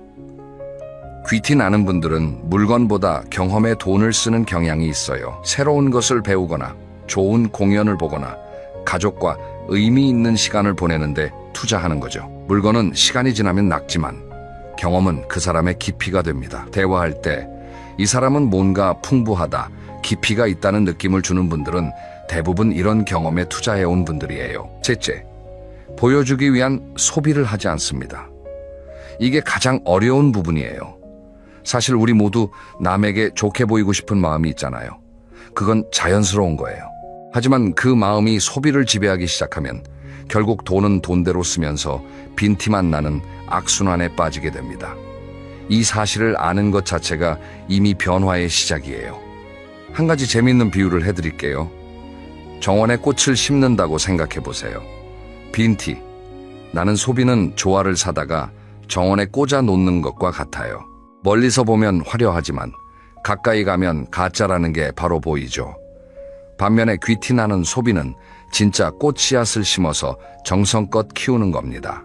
시간은 걸리지만 꽃이 피면 향기까지 나잖아요. 그 향기가 바로 귀티예요. 돈을 어디에 어떻게 쓰느냐가 그 사람의 가치관을 보여주고 가치관이 곧 품격이 됩니다. 비싼 것을 많이 가졌다고 귀한 사람이 아니에요. 가진 것이 적어도 그것을 소중히 여기고 잘 관리하는 사람에게서 진짜 귀티가 나는 겁니다. 자, 세 번째 이야기에서 돈 쓰는 방식을 이야기했는데요. 이번에는 눈에 잘 안 띄지만 은근히 강력한 귀티의 단서를 알려드리려고 합니다. 바로 그 사람의 생활 공간과 작은 물건들이 보여주는 디테일이에요. 네 번째 이야기입니다. 여러분, 호텔에서 오래 일한 분들한테 물어보면요, 진짜 VIP와 그냥 돈만 많은 손님을 구별하는 방법이 따로 있대요. 뭔지 아세요? 체크인할 때 차를 보는 게 아니에요. 옷을 보는 것도 아니고요. 그 손님이 방을 나갈 때 방 상태를 보는 거래요. 진짜 품격 있는 손님은요, 체크아웃을 할 때 방이 거의 처음 들어왔을 때와 비슷한 상태라고 해요. 수건은 한 곳에 모아놓고 쓰레기는 쓰레기통에 넣어놓고 침대 위에 물건을 어지럽히지 않는다는 거예요. 반면에 방을 난장판으로 만들어 놓고 나가는 손님은 겉으로 아무리 비싼 옷을 입고 있어도 직원들 사이에서는 평가가 좋지 않다고 합니다. 이건 호텔에서만의 이야기가 아니에요. 일상에서도 똑같이 적용됩니다. 가방 속을 한번 들여다보세요. 여러분의 가방 속은 어떤 상태인가요? 필요한 물건이 제자리에 들어있고 열었을 때 깔끔한 분이 계시고요. 반면에 영수증이 구겨진 채 여기저기 들어있고 뭐가 어디 있는지 모르겠고 바닥에 부스러기가 굴러다니는 분도 계시잖아요. 재밌는 건요, 가방 속 상태가 그 사람의 마음 상태를 반영한다는 거예요. 심리학에서는 외부 환경이 내면의 거울이라는 이야기를 많이 합니다. 주변이 정리되어 있으면 마음도 정돈되고, 마음이 정돈되면 행동이 여유로워지고, 행동이 여유로우면 그게 품격으로 보이는 거예요. 결국 다 연결되어 있는 겁니다. 집안 이야기도 빼놓을 수 없죠. 비싼 인테리어를 해야 귀티가 나는 게 아닙니다. 수억 원을 들여서 인테리어를 했어도 거실에 택배 상자가 쌓여 있고 신발장에서 신발이 흘러나오고 있으면 그 집에 들어서는 순간 느낌이 이미 어수선해요. 반대로 아주 소박한 집이라도 깨끗하게 정돈되어 있고 작은 화분 하나가 창가에 놓여 있고 은은한 향이 나면 이 집 주인은 참 정성껏 사는 분이구나 라는 느낌이 들잖아요. 신발 이야기도 해볼게요. 예전부터 그 사람의 수준을 알려면 신발을 보라는 말이 있었잖아요.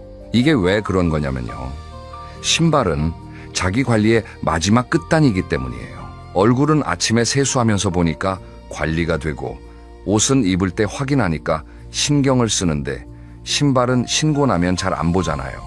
그런데도 항상 깨끗하게 관리된 신발을 신고 있다는 건 그 사람이 보이지 않는 곳까지 신경 쓴다는 뜻이에요. 그 꼼꼼함이 귀티의 핵심입니다. 이탈리아에는 이런 속담이 있다고 해요. 신발과 시계를 보면 그 사람을 알 수 있다. 비싼 신발을 신으라는 뜻이 아닙니다. 어떤 신발이든 깨끗하게 정성껏 관리하라는 뜻이에요. 하나 더 이야기하고 싶은 게 있어요. 바로 향기입니다. 귀티 나는 분들에게는 공통적으로 은은한 좋은 향이 납니다.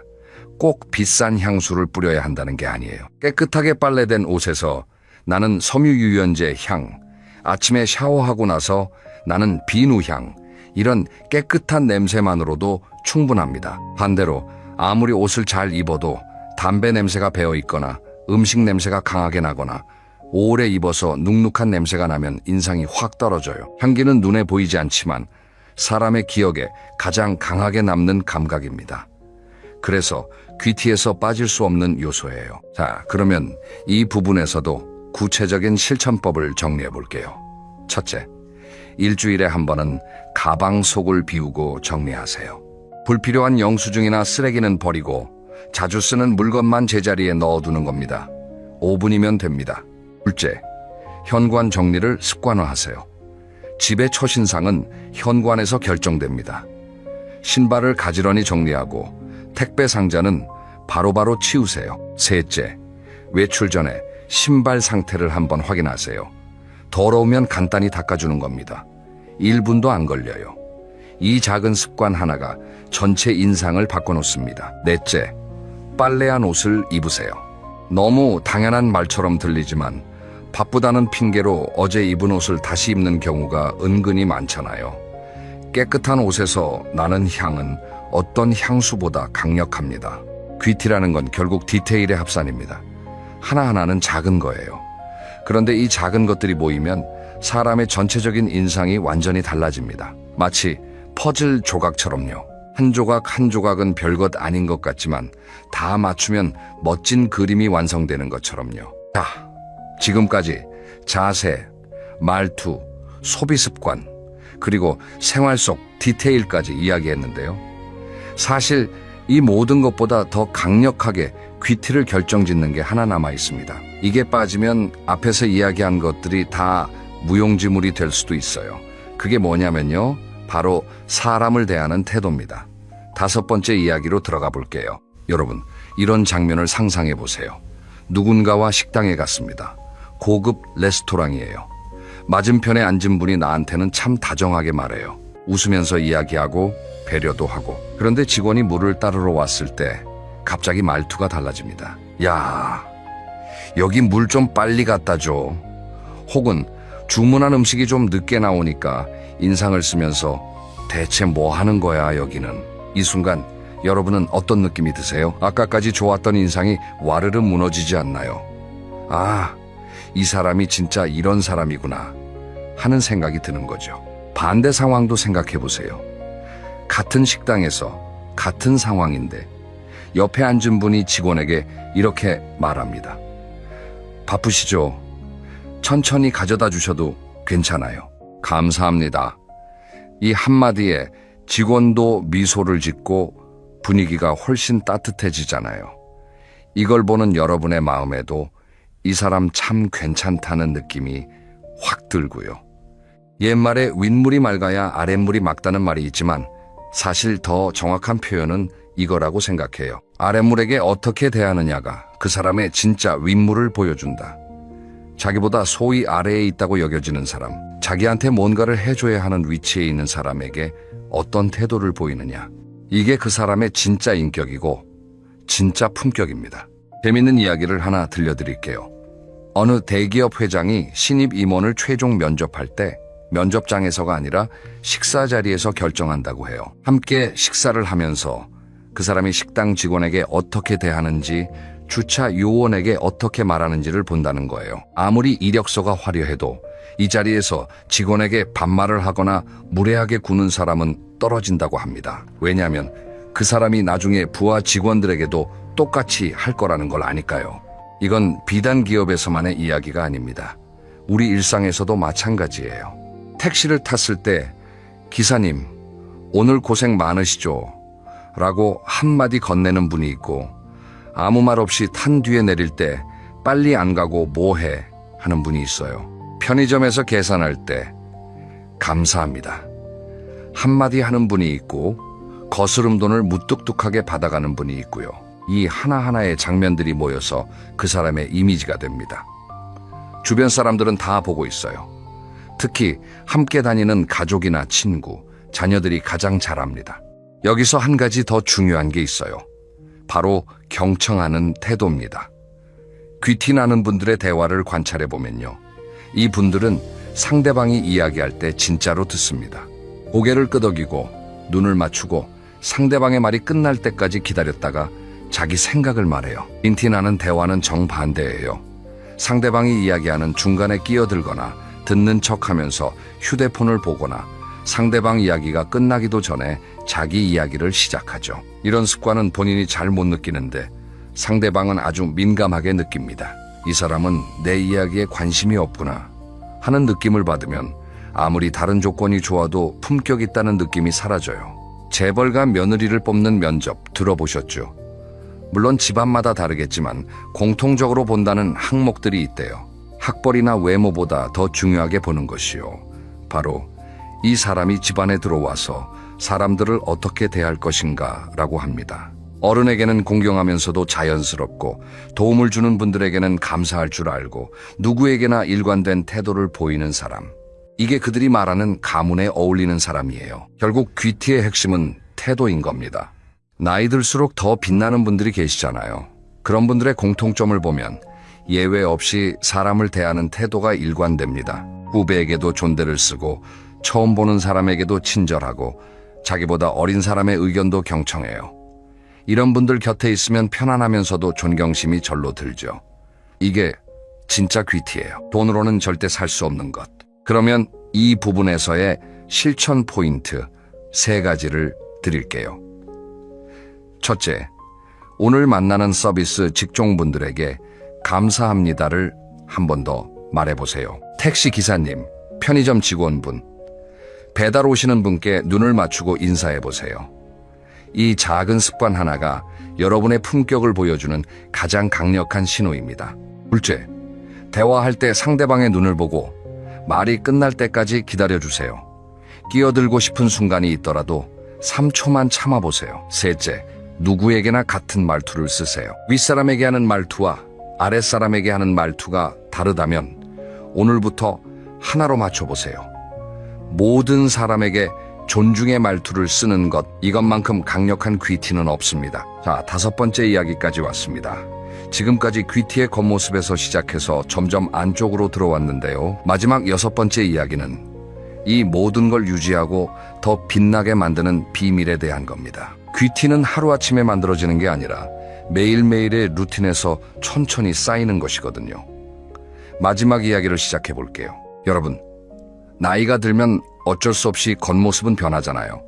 주름도 생기고 체력도 예전 같지 않고 젊었을 때의 팽팽한 피부는 돌아오지 않죠. 그런데 이상한 게요.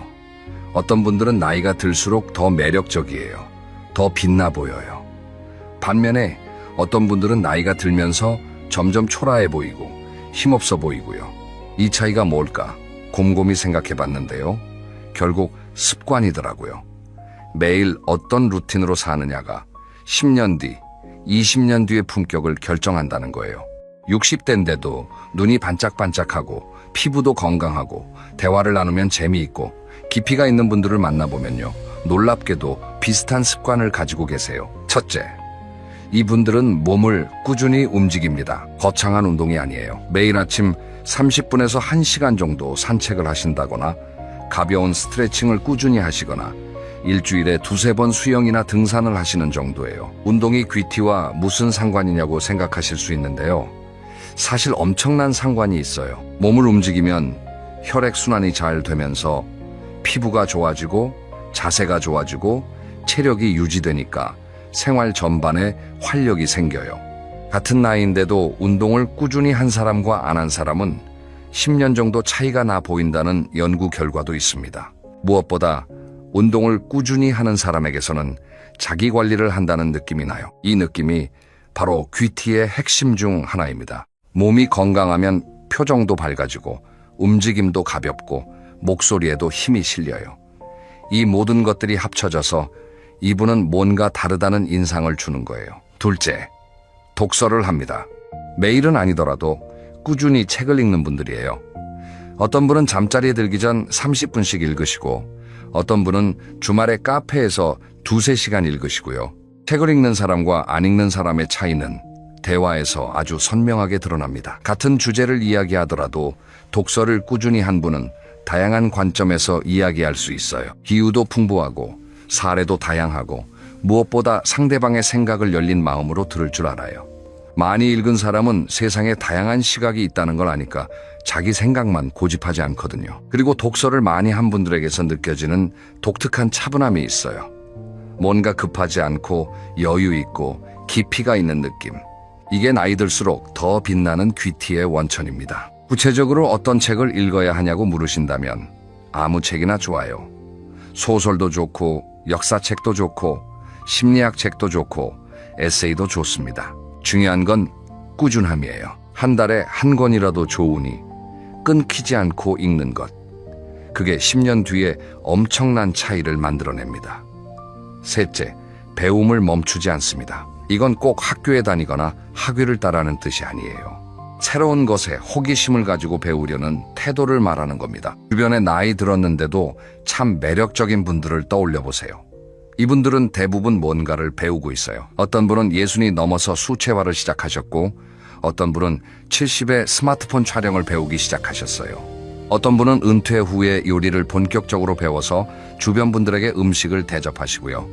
이렇게 새로운 것을 배우는 사람에게서는 생기가 느껴져요. 눈빛이 살아있고 이야기할 것이 많고 무엇보다 겸손합니다. 배우는 사람은 자기가 모르는 게 있다는 걸 아니까 교만해질 수가 없거든요. 이 겸손함이 주는 매력이 정말 크거든요. 반대로 배움을 멈춘 사람은 점점 다치게 돼요. 새로운 것에 관심이 없고 자기가 아는 것만 이야기하고 세상이 변하는 걸 불평만 하게 됩니다. 이런 태도가 쌓이면 아무리 재산이 많아도 빈티가 날 수밖에 없어요. 내면이 메말라 가니까요. 넷째, 건강한 식습관을 유지합니다. 비싼 건강식품이나 보양식을 매일 먹으라는 게 아니에요. 기본적으로 제때 식사를 하고 과식하지 않고 물을 충분히 마시고 채소와 과일을 매일 챙겨 먹는 정도예요. 얼굴에 윤기가 나고 몸매가 과하지 않게 유지되고 피부가 건강해 보이는 분들은 10중 8구 식습관이 좋아요. 반대로 폭식하거나 야식을 자주 드시거나 하면 아무리 좋은 화장품을 발라도 피부에 티가 나거든요. 몸은 정직합니다. 뭘 먹느냐가 얼굴에 그대로 나타나요. 다섯째, 잠을 충분히 잡니다. 수면이 부족한 사람은 눈 밑에 그늘이 지고 표정이 피곤해 보이고 짜증이 늘어요. 반면에 잠을 잘 잔 사람은 아침에 표정이 밝고 눈이 맑고 대화할 때도 에너지가 느껴지죠. 잠이 보약이라는 말 있잖아요. 이게 정말 맞는 말이에요. 하루에 7시간에서 8시간 정도 충분히 자는 것. 이것만으로도 얼굴에서 나는 귀티가 달라집니다. 수면은 무료입니다. 그런데 효과는 어떤 비싼 시술보다 강력해요. 여기서 종합적으로 한번 생각해 볼게요. 이 5가지 운동, 독서, 배움, 식습관, 수면 어느 것 하나 돈이 많이 드는 게 없어요. 산책은 무료고 도서관에서 책 빌리는 것도 무료이고 유튜브에서 새로운 것을 배우는 것도 무료이고 건강하게 먹는 건 오히려 폭식보다 비용이 적게 들고 잠을 자는 건 완전 무료잖아요. 귀티라는 게 결국 돈의 문제가 아니라는 게 여기서 또 한 번 증명되는 거예요. 매일매일의 작은 루틴이 쌓여서 그 사람만의 품격이 되는 겁니다. 한 가지 비유를 더 해드릴게요. 여러분, 나무를 생각해 보세요. 나무는 하루아침에 크지 않잖아요. 매일 조금씩 물을 주고 햇빛을 받고 바람에 흔들리면서 서서히 자라요. 그리고 세월이 지나면 아무도 흔들 수 없는 큰 나무가 되는 거잖아요. 귀티도 마찬가지예요. 오늘의 작은 습관이 내일의 품격이 되고 내일의 품격이 모여서 나만의 귀티가 되는 겁니다. 나무에 조화꽃을 매달아봤자 그건 진짜 꽃이 아니잖아요. 진짜 꽃은 뿌리부터 키워야 피는 거예요. 자, 오늘 정말 긴 이야기를 함께 해주셨는데요. 이제 마무리를 하면서 핵심을 한번 정리해 볼게요. 오늘 우리가 나눈 이야기의 핵심은 이겁니다. 귀티는 돈이 만드는 게 아니라 태도와 습관이 만든다. 이 한 문장이에요. 여러분, 지금 통장에 돈이 얼마나 있느냐는 중요하지 않아요. 오늘부터 허리를 한번 펴보시고 만나는 사람에게 따뜻한 한마디를 건네보시고 잠자리에서 책 한 페이지를 읽어보세요. 이 작은 변화들이 모이면 반드시 달라집니다. 돈이 없어도 빛나는 사람, 만나면 왠지 모르게 품위가 느껴지는 사람, 그 사람이 바로 여러분이 될 수 있어요. 오늘 지금 이 순간부터 여러분만의 귀티를 만들어 가시길 진심으로 응원합니다. 오늘도 끝까지 함께 해주셔서 정말 감사합니다. 여러분 모두 오늘 하루도 품격 있는 하루 보내세요. 다음에 또 만나요. 여러분, 저는 55살이 되던 해에 처음으로 이런 질문을 스스로에게 던졌습니다. 나는 왜 이렇게 재미없이 사는 걸까?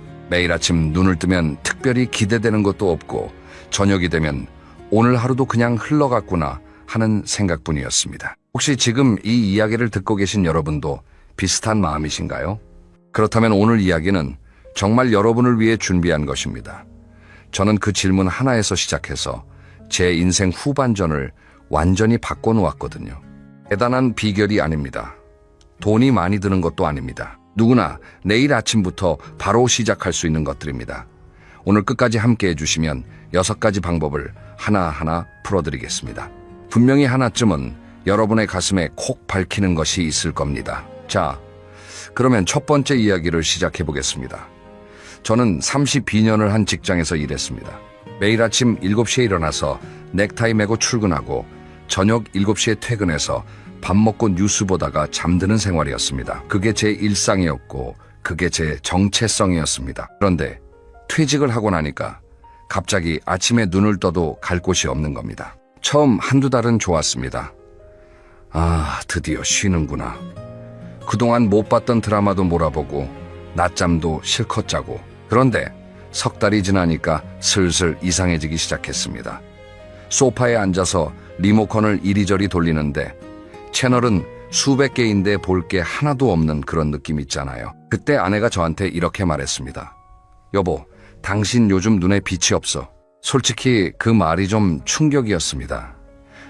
저는 그냥 쉬고 있다고 생각했는데 아내 눈에는 제가 시들어가고 있는 것처럼 보였던 거예요. 그때부터 곰곰이 생각해봤습니다. 돌이켜보니 직장 다닐 때는 불만이 많았어요. 아이고, 힘들다. 빨리 은퇴하고 싶다. 근데 막상 그 일상이 사라지니까 힘든 게 아니라 텅 빈 거예요. 마치 매일 오르던 산이 갑자기 없어진 것 같은 느낌이랄까요. 산이 있을 때는 힘들다고 투덜거렸는데 산이 없으니까 다리에 힘이 쭉 빠지는 겁니다. 여러분도 혹시 이런 경험 있으신가요? 은퇴가 아니더라도 괜찮습니다. 자녀가 독립하고 난 뒤, 오랫동안 하던 일을 그만둔 뒤, 어떤 이유에서든 갑자기 하루가 텅 비어버린 적이 있다면 제 마음을 아실 겁니다. 그래서 저는 깨달은 게 하나 있습니다. 재미라는 건 누가 가져다 주는 게 아니더라고요. 젊었을 때는 재미가 알아서 찾아왔습니다. 학교 가면 친구들이 있고, 직장 가면 동료들이 있고, 주말이면 아이들과 놀아줘야 하고. 그런데 나이가 들면 그런 구조가 하나둘 사라집니다. 그러면 재미도 같이 사라지는 거예요. 비유를 하자면 이런 겁니다. 젊었을 때는 비가 알아서 내려주는 논에서 농사를 짓는 거고, 나이가 들면 직접 물을 길어다 뿌려야 하는 밭으로 옮겨가는 거예요. 지 나쁜 게 아닙니다. 다만 이제는 내가 직접 씨를 뿌리고 내가 직접 물을 줘야 하는 거죠. 뇌과학에서도 비슷한 이야기를 합니다. 나이가 들면 뇌에서 도파민이라는 물질이 예전만큼 활발하게 나오지 않는다고 해요. 도파민이 뭐냐면 쉽게 말해서 이거 재밌다라는 느낌을 만들어주는 물질입니다. 젊었을 때는 이게 톡톡 잘 터졌는데 나이가 들면 좀 더 의식적으로 자극을 줘야 터진다는 거예요. 그러니까 나이 들어서 재미가 없다고 느끼는 건 여러분 잘못이 아닙니다. 뇌가 원래 그렇게 변하는 겁니다. 다만 방법을 알면 얼마든지 다시 재미를 느낄 수 있다는 것도 과학이 증명하고 있어요. 그래서 저는 결심했습니다. 좋아, 내가 직접 재미를 만들어 보자. 그런데 여기서 제가 처음 시도한 것이 정말 엉뚱한 것이었습니다. 아마 여러분도 상상 못 하실 거예요. 제가 처음 한 것이 뭐였냐면 우쿨렐레를 산 겁니다. 우쿨렐레라고 아시죠?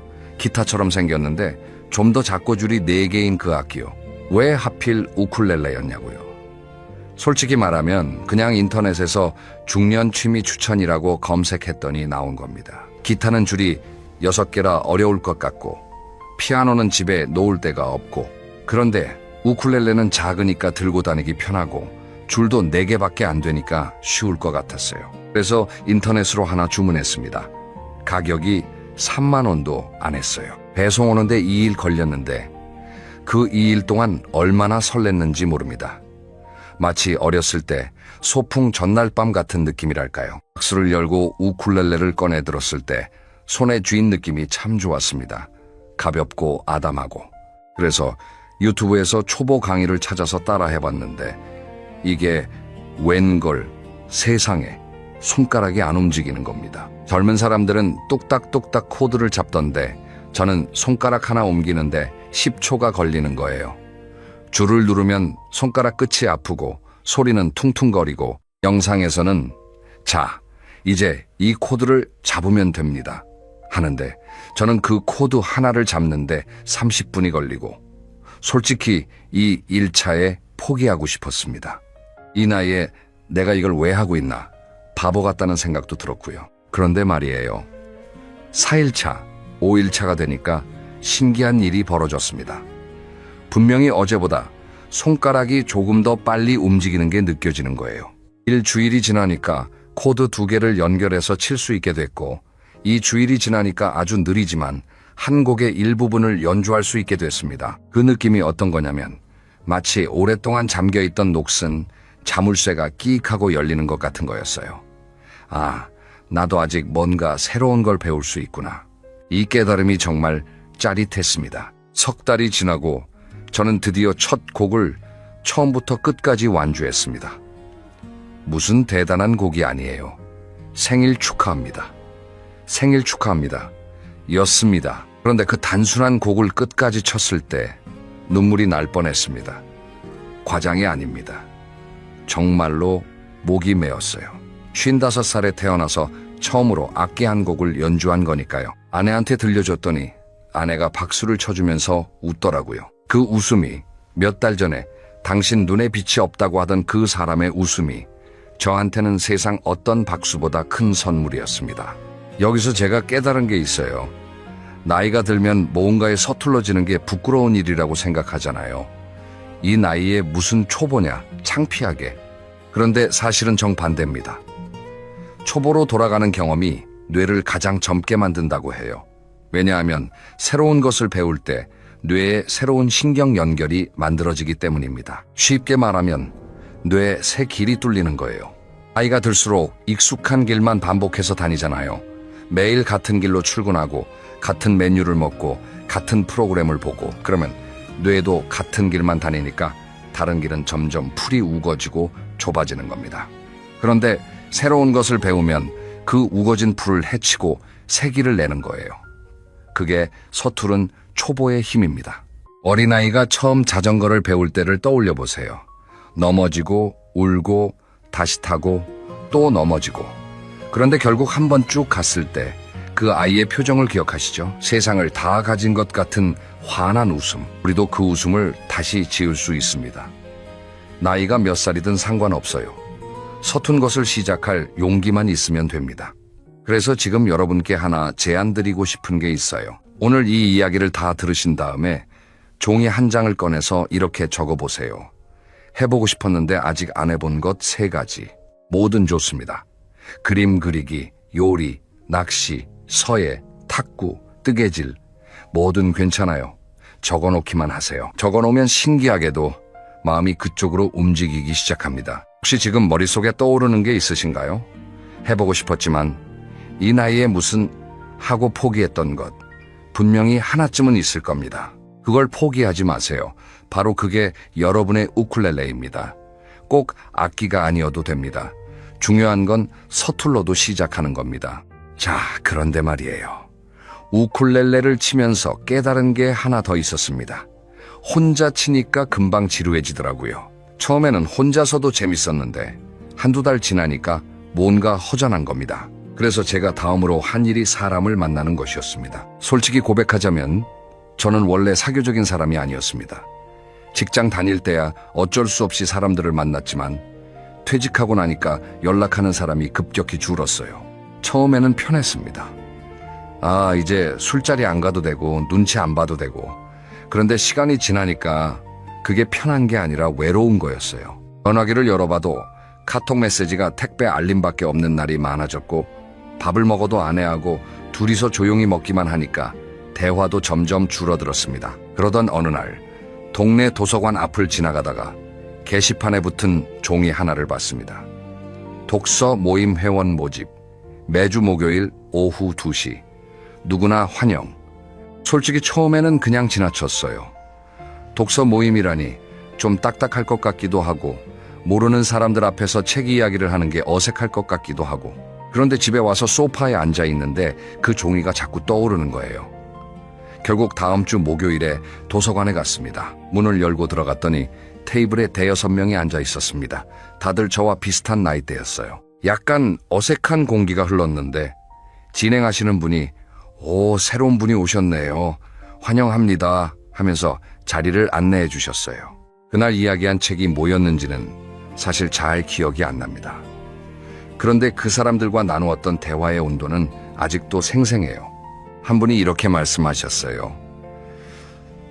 "저도 퇴직하고 나서 한동안 집에만 있었는데 여기 나오기 시작하면서 목요일이 기다려지게 됐어요. 그 말을 듣는 순간 아, 나만 그런 게 아니구나 하는 안도감이 밀려왔습니다.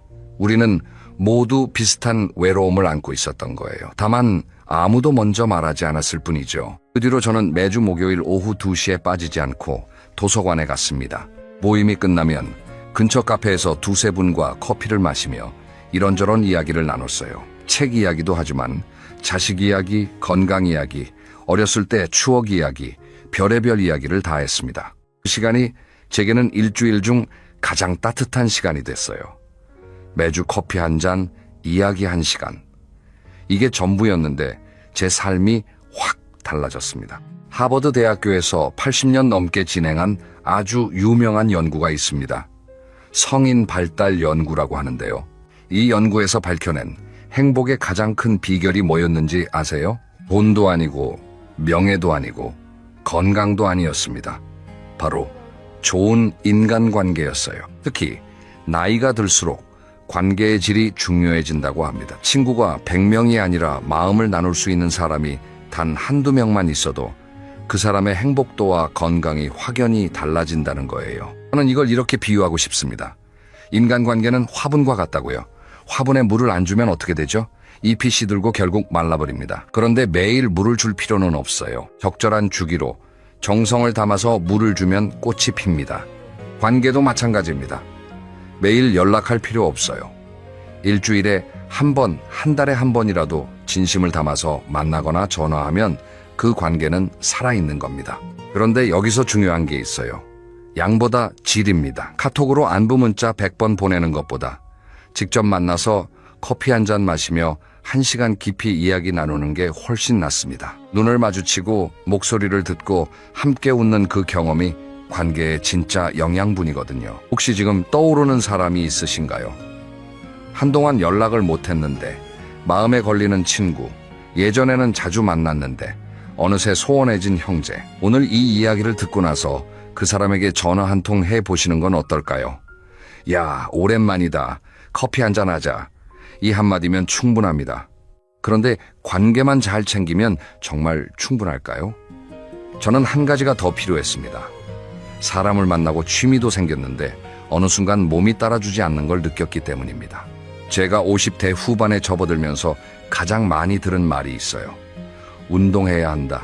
의사 선생님도 그러고 아내도 그러고 TV에서도 맨날 그러고. 그런데 솔직히 운동이라는 말만 들으면 머릿속에 떠오르는 이미지가 있잖아요. 헬스장에서 땀 뻘뻘 흘리며 무거운 거 드는 거, 아니면 운동장에서 헉헉대면서 뛰는 거. 저는 그게 너무 싫었습니다. 게다가 무릎이 시큰거리기 시작했거든요. 계단 오를 때마다 삐걱삐걱 소리가 나는 것 같은 느낌. 그러니까 운동을 해야 한다는 건 알겠는데 몸이 거부하는 거예요. 그래서 저는 아주 작은 것부터 시작했습니다. 하루에 3,000보 걷기. 3,000보가 얼마냐면 대략 20분에서 25분 정도 천천히 걸으면 되는 거리입니다. 아침에 일어나서 동네 한 바퀴 도는 거예요. 그것도 힘들면 아파트 단지 안을 한 바퀴 도는 것부터 시작해도 됩니다. 처음에는 솔직히 시큰둥했어요. 이게 무슨 운동이야, 그냥 걷는 건데. 그런데 신기하게도 이 주일쯤 지나니까 아침에 눈 뜨는 게 달라지기 시작했습니다. 전에는 알람이 울려도 이불 속에서 뒹굴뒹굴 하다가 겨우 일어났는데 걷기를 시작하고 나서는 눈이 저절로 떠지는 날이 생긴 거예요. 몸이 가벼워지니까 마음도 가벼워지더라고요. 한 달이 지나니까 3,000보가 부족하게 느껴져서 4,000보로 늘렸습니다. 2달이 지나니까 5,000보. 지금은 매일 5,000보에서 6,000보 정도를 걷고 있는데 이게 제 하루 중 가장 좋은 시간이 됐습니다. 이어폰을 꽂고 좋아하는 노래를 들으면서 걸을 때도 있고 아무것도 안 듣고 새소리, 바람소리를 들으면서 걸을 때도 있어요. 비가 오는 날에는 우산 쓰고 걷는데 빗소리가 또 참 좋습니다. 왜 걷기가 이렇게 좋으냐면 과학적으로 설명이 됩니다. 걸으면 뇌에서 세로토닌이라는 물질이 나옵니다. 세로토닌은 쉽게 말해서 마음을 평온하게 해주는 물질이에요. 불안하거나 우울할 때 세로토닌이 부족한 경우가 많다고 합니다. 그런데 걷기만 해도 이게 자연스럽게 올라간다는 거예요.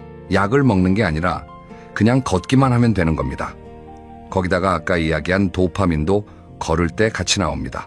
그러니까 걷기는 뇌한테 기분 좋아져라 하고 신호를 보내는 가장 쉬운 방법인 셈이죠.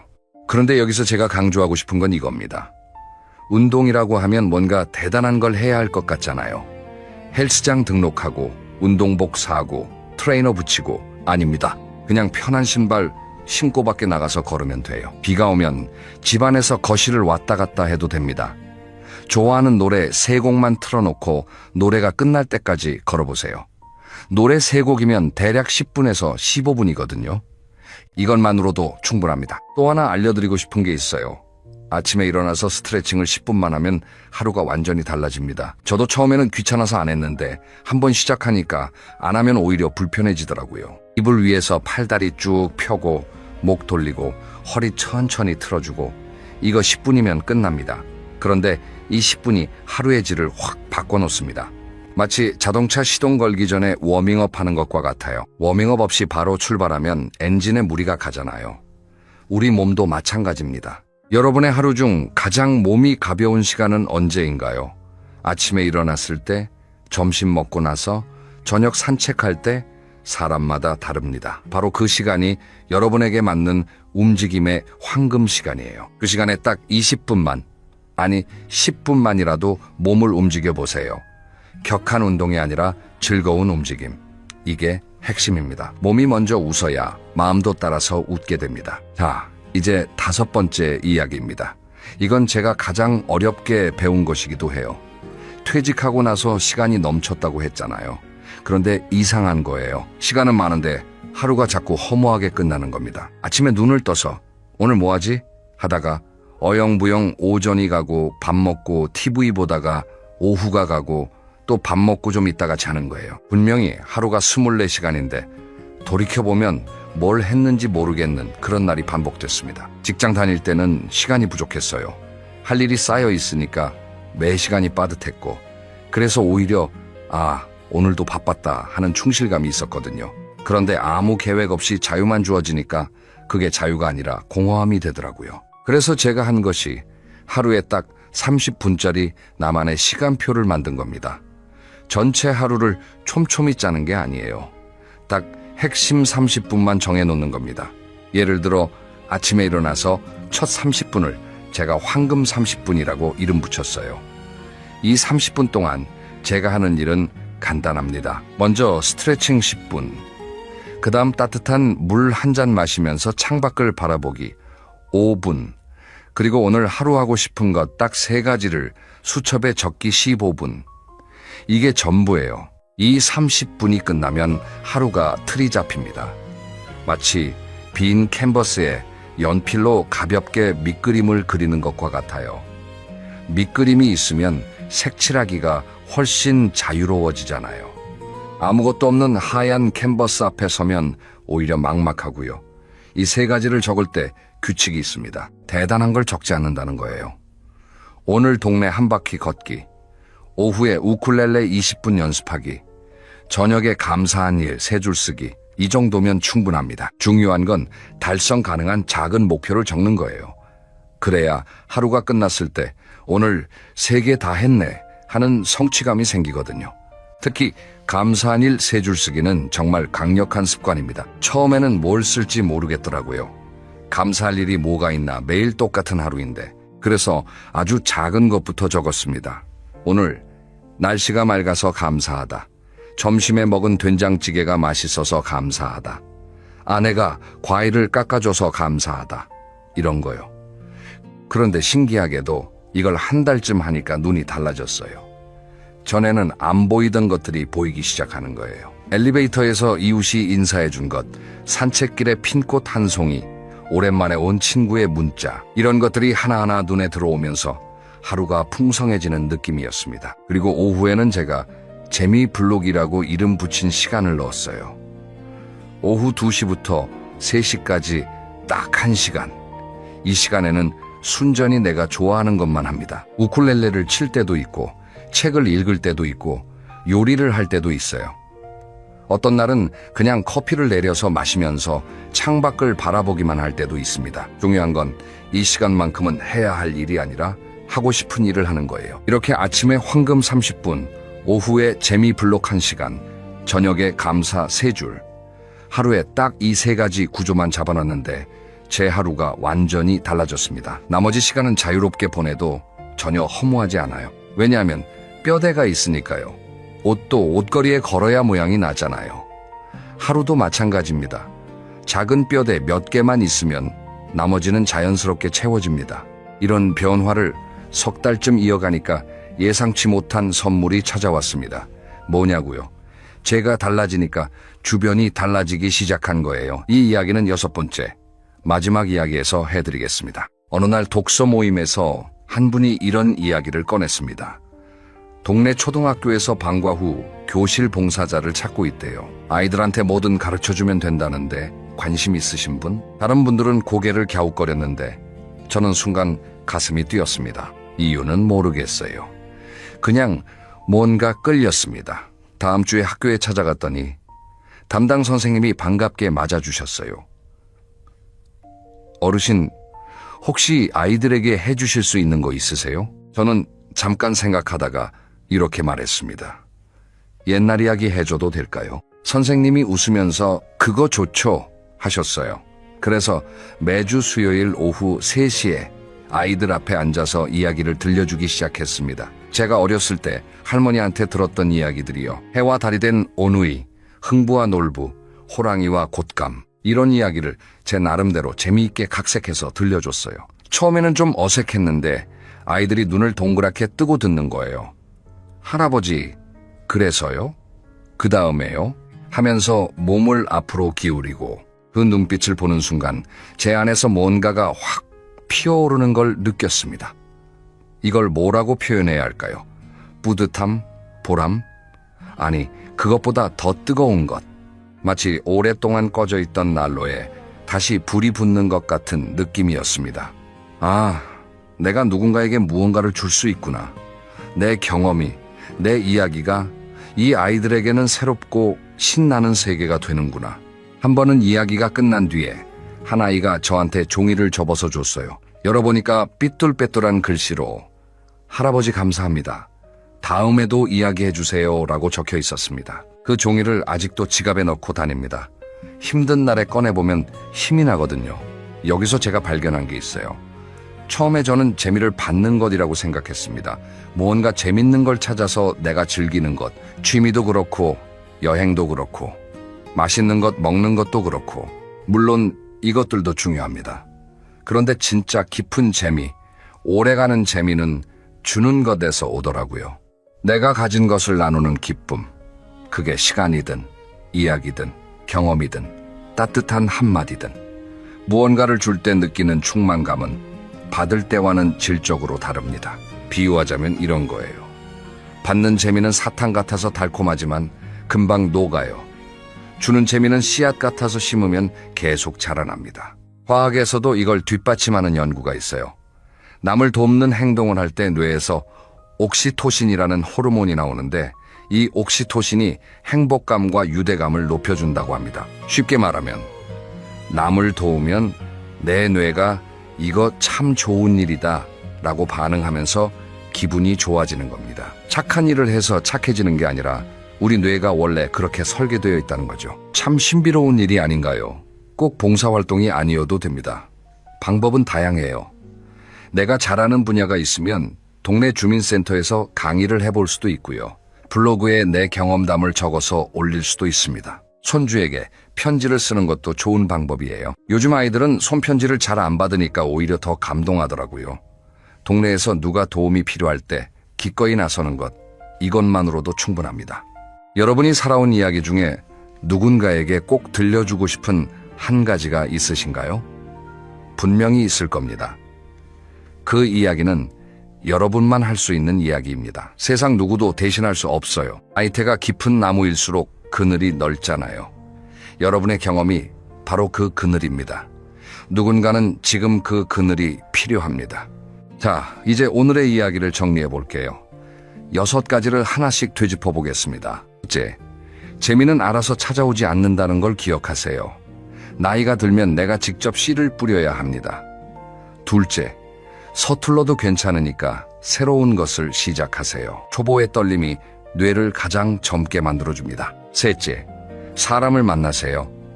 깊은 대화 한 번이 안부 문자 100번보다 낫습니다. 관계라는 화분에 정기적으로 물을 주세요. 넷째, 몸을 움직이세요. 격한 운동이 아니라 즐거운 움직임으로 충분합니다. 하루 20분 산책이 인생을 바꿉니다. 다섯째, 하루의 작은 구조를 만드세요. 아침 30분, 오후 재미 블록 1시간, 저녁 감사 3줄. 이 뼈대가 하루를 풍성하게 채워줍니다. 여섯째, 받는 재미에서 주는 재미로 전환하세요. 내 경험과 이야기를 나눌 때 가장 깊은 충만감이 옵니다. 이 6가지를 다 한꺼번에 시작하실 필요 없어요. 오늘 딱 한 가지만 골라보세요. 마음이 가장 끌리는 한 가지. 그리고 내일 아침부터 아주 작게 시작해보세요. 삼천 보걷기 하나만 해도 좋고, 수첩에 감사한 일 3줄 적기만 해도 좋고, 오랜 친구에게 전화 한 통 거는 것만으로도 충분합니다. 저도 여전히 매일 배우는 중입니다. 우쿨렐레 실력은 아직도 초보예요. 산책하다가 힘들면 벤치에 앉아서 쉬기도 하고, 감사 3줄 쓰다가 떠오르는 게 없어서 한참을 고민하는 날도 있습니다. 완벽하지 않습니다. 그런데 괜찮아요. 완벽할 필요가 없으니까요. 중요한 건 딱 하나입니다. 어제보다 오늘 조금 더 웃었느냐. 이것만 생각하면 됩니다. 어제보다 한 번 더 웃었으면 오늘은 성공한 하루입니다. 저는 올해 60살이 됐습니다. 55세. 왜 이렇게 재미없이 사나? 하고 물었던 그 사람이 5년 뒤인 지금은 매일 아침이 기대됩니다. 내일은 또 어떤 작은 재미가 기다리고 있을까 하면서요. 이게 대단한 변화인 것 같지만 사실 시작은 아주 작았어요. 우쿨렐레 하나, 산책 3000보, 커피 한 잔, 그게 전부였습니다. 여러분도 할 수 있습니다. 아니, 여러분이야말로 할 수 있습니다. 이미 인생이라는 긴 여행을 멋지게 걸어오신 분들이니까요. 이제 후반전은 더 재밌게 만들어 봅시다. 우리 같이요. 다음 이야기에서는 나이 들수록 잠이 달라지는 이유와 꿀잠 자는 법에 대해 이야기해 보려고 합니다. 잠을 잘 자는 것도 재미있는 하루를 만드는 아주 중요한 비결이거든요. 궁금하신 분들은 다음 이야기도 꼭 함께 해주세요. 오늘도 들어주셔서 감사합니다. 여러분의 하루가 어제보다 한 번 더 웃는 하루가 되기를 바랍니다. 그러면 다음에 또 만나요.